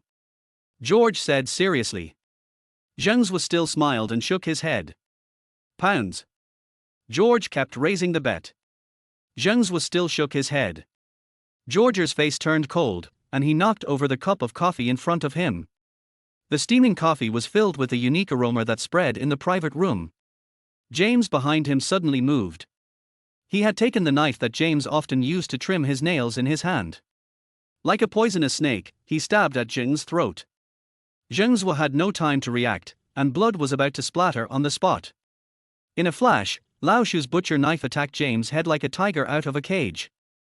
James had no choice but to retract the knife that was stabbing at Zheng, and quickly blocked Lao Shu's butcher knife. The two of them fought back and forth with swords flashing and sabers fighting. Mr. Guo, who had been silent, was so surprised that he couldn't close his mouth. You know, in Hong Kong, more than 10 fighting masters under him fought against James alone, but they couldn't beat him. Now he came to the mainland to meet 2 unknown guys, and one of them could fight James on equal terms. George put away the knocked-over coffee cup, straightened his red tie, and asked with a smile, as if he hadn't seen the fight between the two. Can you tell me the reason? As far as I know, Mr. Zheng is still a college student. Even if you graduated from college, I'm afraid there won't be many companies in the world that can offer you such a high salary, right? Zheng Zuo's back was already soaked with cold sweat at this moment. He suppressed the fear in his heart and replied calmly, first of all, I will not cooperate with a company without credibility. Then, gambling is just a game for me, and I have more important things to do, so I refuse. Zheng Zuo's tone became cold after experiencing the life and death situation just now.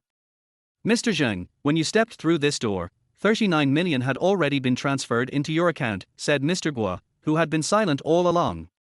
Zheng nodded and continued firmly, so. Anything else? No, I'm leaving.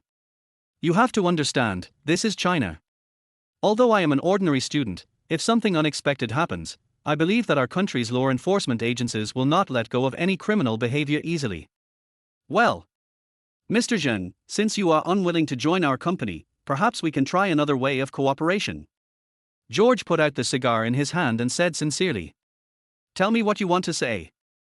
Zheng looked at Lao Shu with concern and saw that both Lao Shu and James moved very quickly, so quickly that he could not see their movements clearly. However, it seemed that neither of them could end the fight in a short time, so he felt relieved. George adjusted his tie and said, well, our company will upgrade Mr. Zheng's account on our website to a super VIP account. You don't have to deposit money in the future. As long as it is less than £100 million, you can bet without limit. Zheng Zuo knew that this was to give him a credit account so that he could place bets on their website without any capital. What are the conditions? Zheng Zuo knows there is no free lunch. The condition is that Mr. Zheng must promise that you can only place bets at our one bookmaker in the future. George said with a smile. Zheng Zuo thought about it and understood George's plan. They gave him a credit account with a limit of £100 million and let him place bets. They would track his bets at any time. When his bets were successful, they could mobilize funds and manpower to place bets on the opponent's website. In this way, no matter how much money Zheng Zuo won on their website, they could win back thousands of times from their opponents. They could win a large amount of money and hit their competitors. Zheng Zuo knew that he had no chance to compete with the world's largest bookmaker. Besides, their request was not too much. They just asked him not to go to other websites. After weighing the pros and cons, Zheng Zuo nodded and said, okay. I promise you, but you can't limit the number of times I bet. Maybe I only bet on one game in a year or two. You can't force me to increase the number of games, because I won't bet on my games if you don't include them.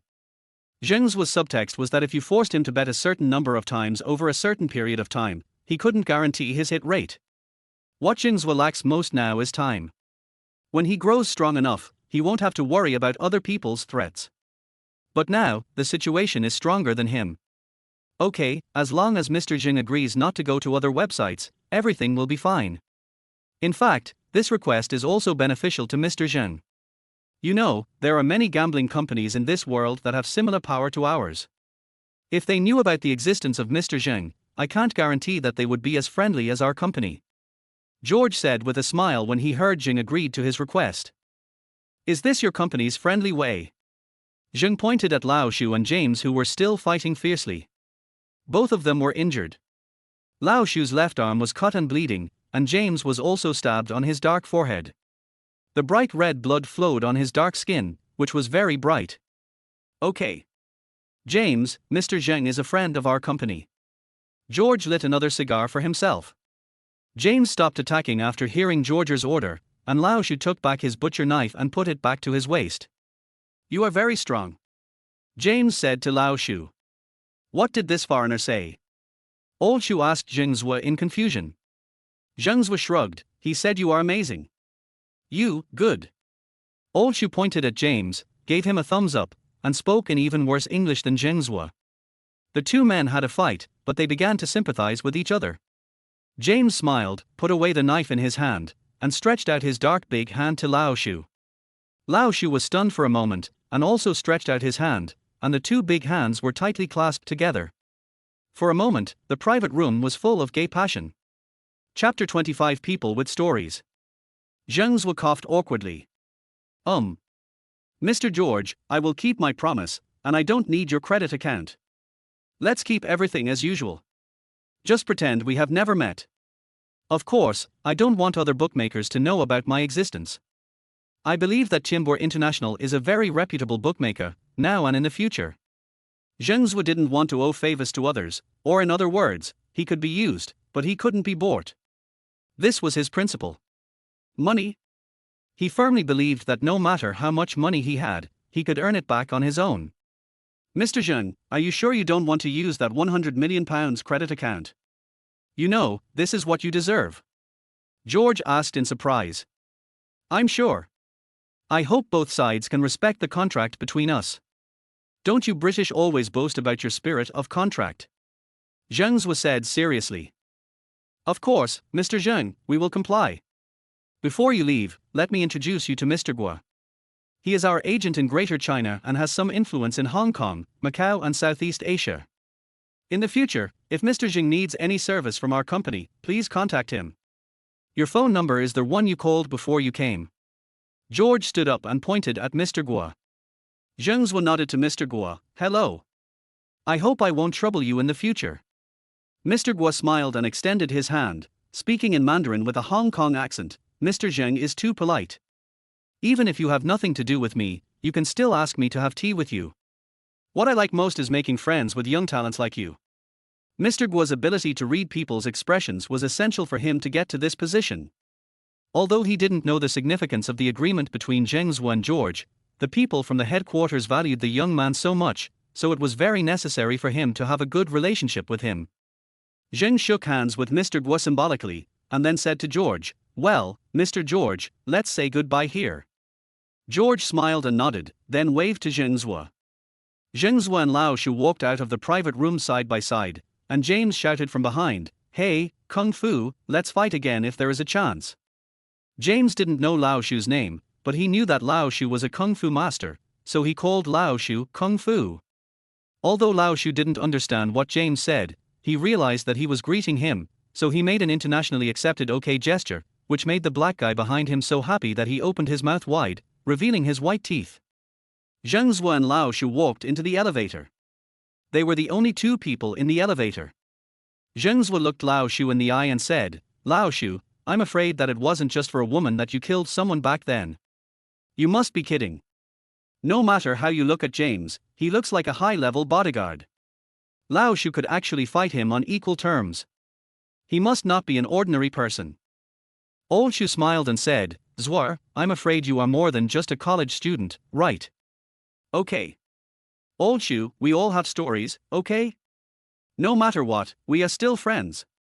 Zheng Zuo said sincerely. He knew that everyone has stories that they don't want to face or mention in front of others. Old Shu had a complicated look in his eyes. After a long sigh, he said nothing and just put his hand on Zheng Zuo's shoulder. This is often the case between men, and silence is better than words at this time. The two came out of the elevator, and Lao Shu suddenly said to Zheng Zuo, "Oh, I'm going to the bathroom." After that, he turned around and went to find the bathroom. Zheng Zuo shrugged and sat down on the sofa in the hotel lobby to wait for Lao Shu. He had just sat down when 7 or 8 burly men suddenly rushed over from all sides and surrounded him. 2 of them, wearing neat suits, walked up to Zheng Zuo and asked, "Are you Zheng Zuo?"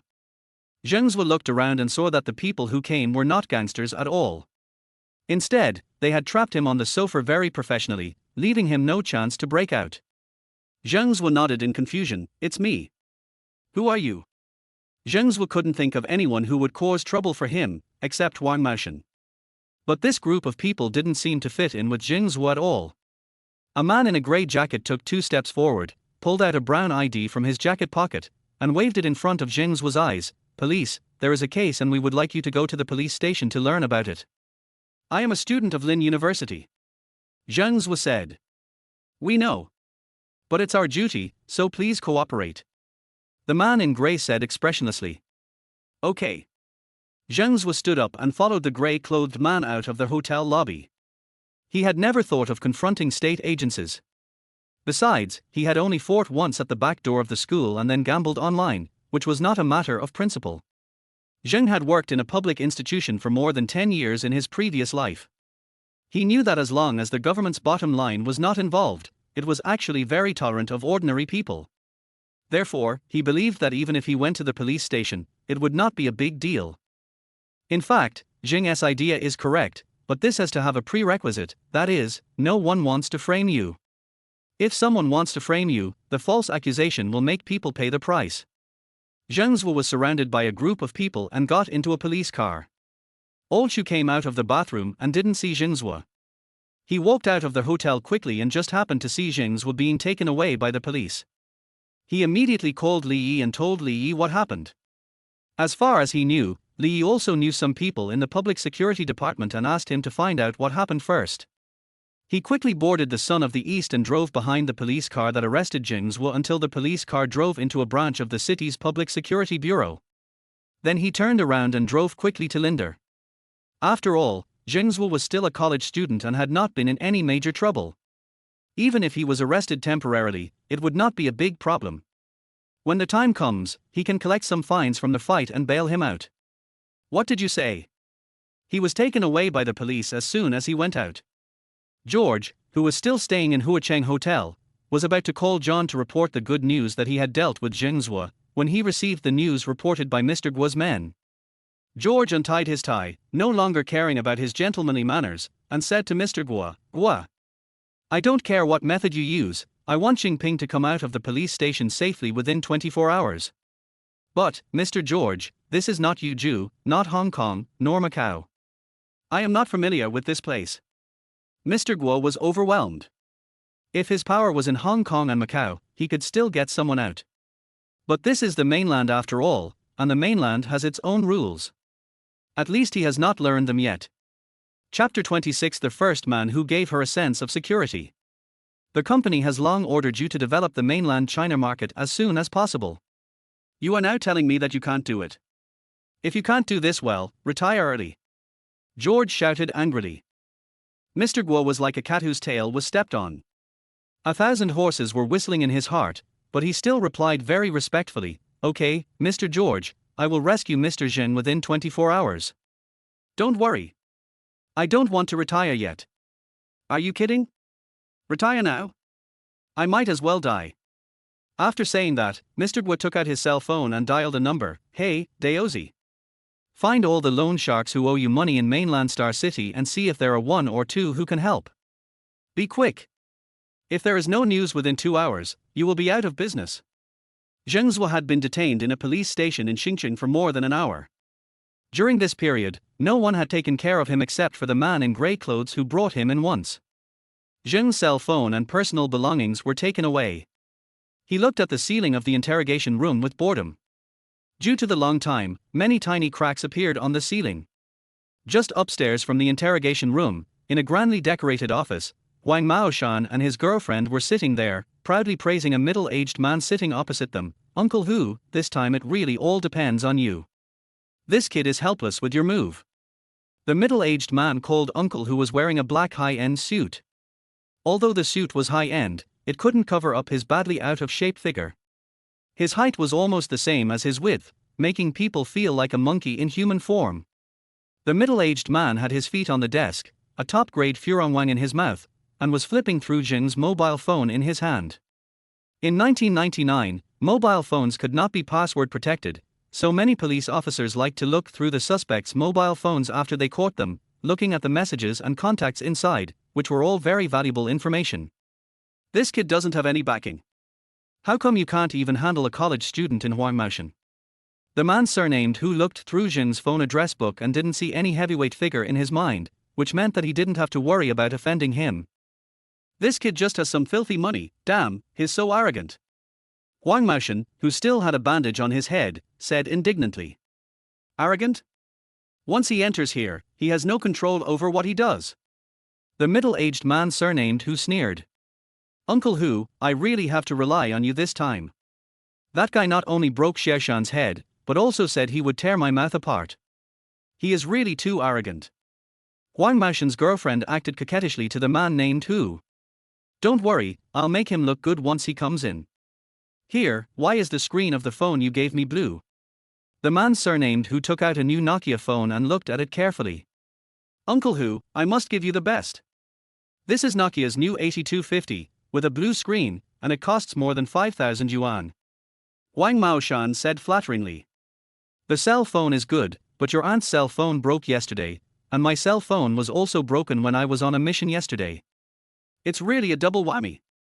The middle-aged man named Hu said slowly while tilting his head to teach. Wang Maoshan looked at his girlfriend with a painful look and said, Okay. I'll bring another one tomorrow. It's not convenient for Auntie to be without a mobile phone. The middle-aged man surnamed Hu nodded without comment. Okay. Leave this to me.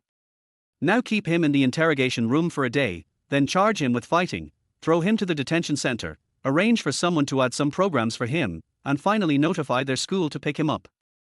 Wang Maoshan stood up immediately after hearing this. Okay. Uncle Hu is still awesome.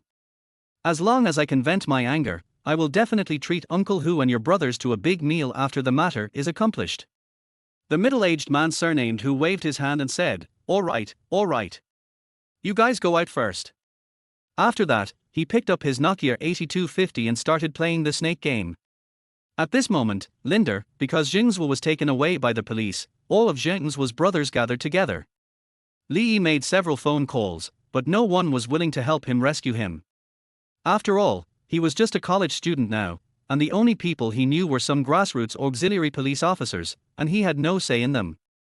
Huang Guan, a fat man who had just been discharged from the hospital, also told Yang Jiao, who was in the same dormitory as Lin Yujie, the news that Zheng Zuo had been arrested, and asked Yang Jiao to tell Lin Yujie. It was already afternoon when Lin Yujie learned the news. She hesitated for a while, but finally made a phone call. Hello, Brother Chen. This is Xiaoyu. Xiaoyu? Why did you change your phone number? No wonder no one answered the last time I called you. Uncle Lin told me to take good care of you. The man on the other end of the phone was very surprised to receive Lin Yujie's call, and his tone was full of excitement. Brother Chen, there is something I may need your help with. Lin Yujie whispered. She had gotten almost everything she wanted since she was little. Apart from her parents' discord, her life was almost perfect. She had probably never asked anyone for help, so her tone was very reluctant. Look at what you said. Xiaoyu, just tell me what you want to say. Regardless of anything else, your brother Chen still has some reputation in this city. When the man on the other end of the phone heard that Lin Yujie wanted him to help with something, he wished he could get out of the phone immediately and appear beside her. He had been waiting for this day for too long. Ever since he heard that Lin Yujie was going to college here, he had been waiting for such an opportunity. He even took the initiative to go to Lin University to look for Lin Yujie twice, but each time Lin Yujie hurriedly met him and then found an excuse to leave, which made him feel like he was punching a cotton ball with a heavy punch, and he couldn't use any strength. It's like this, one of my classmates was arrested by the police from Xinjiang today. He might have done this to help me. I would like to ask you to help me get him out. Lin Yujie said in a low voice. What's his name? I'll write you back in half an hour. The man on the other end of the phone said confidently, but he had a bad feeling in his heart. His name is Zheng Zuo. Lin Yujie said in a low voice. Okay, wait for my call. Bye. The man on the other end of the phone hung up. After Lin Yujie hung up the phone, she looked at the phone Zheng Zuo gave her and began to worry. She had a hunch that Zheng Zuo's misfortune was definitely related to the fight at the back door of the school last time. Tracing back to the source, it was she who implicated him. She hoped that Brother Chen could rescue him, otherwise, she would not hesitate to use her father's power to protect Zheng Zuo, because he was the first man who gave her a sense of security besides her father. Chapter 27, The City in Turmoil. In the faraway Macau's Golden Casino, there are lights, wine, women and smoke. Dao Zai is the chief financial officer of the largest casino in Macau. The so-called chief financial officer is the person who is responsible for lending money to gamblers who have lost all their money, which is commonly known as loan sharking. This is a technical job. Who can borrow, who can't borrow, and how much can each person borrow? Dao Zai can make a rough estimate with just one look. With this skill and his courage and fighting spirit, Dao Zai went from being an ordinary gangster to the company's financial director. Their Dao Zai in other people's mouths also became Daoj or Daoi. But today I received a call from the big boss, who wanted me to find out the officials in Star City in the mainland who had borrowed high-interest loans. From the big boss's tone, if this task is not done well, Brother Dao might turn back into Dao Zai again. For eyes, you idiot, why haven't you found it yet? Daozi shouted anxiously. Brother Dao, you can't blame me. In the past 2 years, there have been fewer and fewer mainland officials hanging out with us, and even fewer borrowing money. I could only look for it in the account books from a few years ago. Wow! Found it. A few years ago, there were 2 deputy directors and 3 section chiefs among the Xinjiang officials who borrowed money from us at high interest rates. They still owe us a total of 11.23 million including principal and interest. Four-eyed boy adjusted his glasses on the bridge of his nose and said excitedly. Contact them immediately and tell them to help me get someone out from the Xinjiang Public Security Bureau. If the person is found out, all the accounts will be written off. If not, I will send the evidence of their gambling to the Independent Commission Against Corruption tomorrow. Dao Zai said firmly. In the office of the director of the Xinjiang Public Security Bureau, a tall middle-aged man in a neat black police uniform, with a dignified face, was now full of resentment. He put the teacup in his hand heavily on the desk and said loudly to the secretary standing in front of the desk, "A student from Lin University has caused unrest here. Have you found out which police station arrested the student named Zheng Zuo? And why did they arrest him?" The secretary said tremblingly, "Chief, we haven't found out yet. Just now, the directors of several major police stations in the city called me and they didn't know that this man named Zheng Zuo had been arrested. HMPH. A bunch of losers. I don't know what kind of background this Zheng Zuo has. Just now, no less than 5 leaders came to my house or called me." You see, Deputy Director Zhang of the Municipal Finance Bureau said that if I don't release the man within 3 hours, this year's public security funds will be withheld until the end of the year. Old Shu from the Municipal Development and Reform Bureau said that unless this guy is released, the project of building a new public security office building in his hands will not be approved. And Director Liu of the Municipal Education Bureau, he is just a small director but he dared to challenge me, saying that if Zheng Zuo is not released, the children of our public security system will never be able to enter the provincial key middle school smoothly in the future. This is outrageous. The middle-aged man slammed the desk with his tiger paws. He has been the director of the Public Security Bureau for many years, and this is the first time he feels so aggrieved. Report. A crisp voice came from the door. When the Public Security Bureau chief heard this voice, his brows relaxed slightly. "Come in." Reporting to Chief Shu. "I think I have found out that the one who arrested Jing should be the Qingxi police station." A young female police officer in her 20s came in from the door. She was wearing a fitted police uniform that wrapped around her graceful figure and matched her pretty face. No wonder the Public Security Bureau chief's brows relaxed when he heard her voice. "Har har, Xiaofeng is great. You found the clues so quickly. Tell me, why are you so sure that this is the person arrested by the Qingxi police station?" Director Shu asked with a smile, without any of the majesty he had just shown to his secretary. "I looked up Zheng Zuo's license plate number and discovered through the traffic police's monitoring system that his car had stayed at Huacheng Hotel for more than 2 hours. Then, through the onboard system of the police car, I found that among all the police cars in the city today, only the police car from the Qingxi police station had been on duty there. So, I think that this man named Zheng Zuo was most likely arrested by the Qingxi police station." The policewoman named Xiaofeng analyzed very systematically. "But, I just spoke to Director Liu from the west of the city on the phone, and he said that their office didn't arrest this person today," said the secretary at the side aggrievedly. "Oh? That guy has his own car? It seems he is really not simple. So, Xiaofeng, you and Secretary Chiu go to the west of the city and focus on checking which police officers were in the police car that went to Huacheng Hotel today, and ask them whether they have arrested Zheng Zuo." Director Shu said. "Yes. I will guarantee to complete the task." The policewoman smiled sweetly and saluted in a standard manner. "Chief, what should we do if we find out that the people were arrested in the west of the city? Should we ask them to release them?" Secretary Chiu asked. Director Shu pinched his frown and said, "If the boy hasn't committed any serious crime, let him go. However, if he has violated the criminal law, I will never tolerate him. I don't care how powerful his background is or how many people plead for him, I will handle it according to the law. This is Xu Qiang, who has always been upright and incorruptible." "I understand, Chief."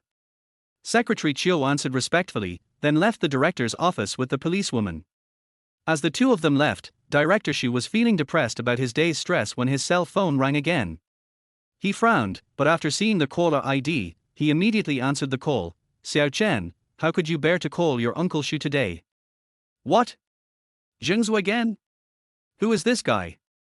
"Before you, 5 heads of key departments have come to me today to ask for this person." The man named Xiao Chen on the other end of the phone was also called Brother Chen by Lin Yujie. He was also very surprised at this moment. Lin Yujie said that she only asked him to protect one of her classmates. How could an ordinary college student have such a wide network of relationships? Even for him, it would be difficult to use so many relationships at once. It seems that this classmate of Lin Yujie is not simple. The uneasiness in his heart was once again magnified. "Oh, I was also entrusted by someone, and I don't know the person's background. If that person has not committed any serious crime, then I would like to ask Uncle Shu to show some mercy. Because the person who asked me for help is very important to me. Xiao Chen said sincerely on the other end of the phone. Okay, Xiao Chen, your father and I have been comrades in arms for many years. Since you have asked, I will definitely help you if I can. I will give you a reply when I have figured out the matter.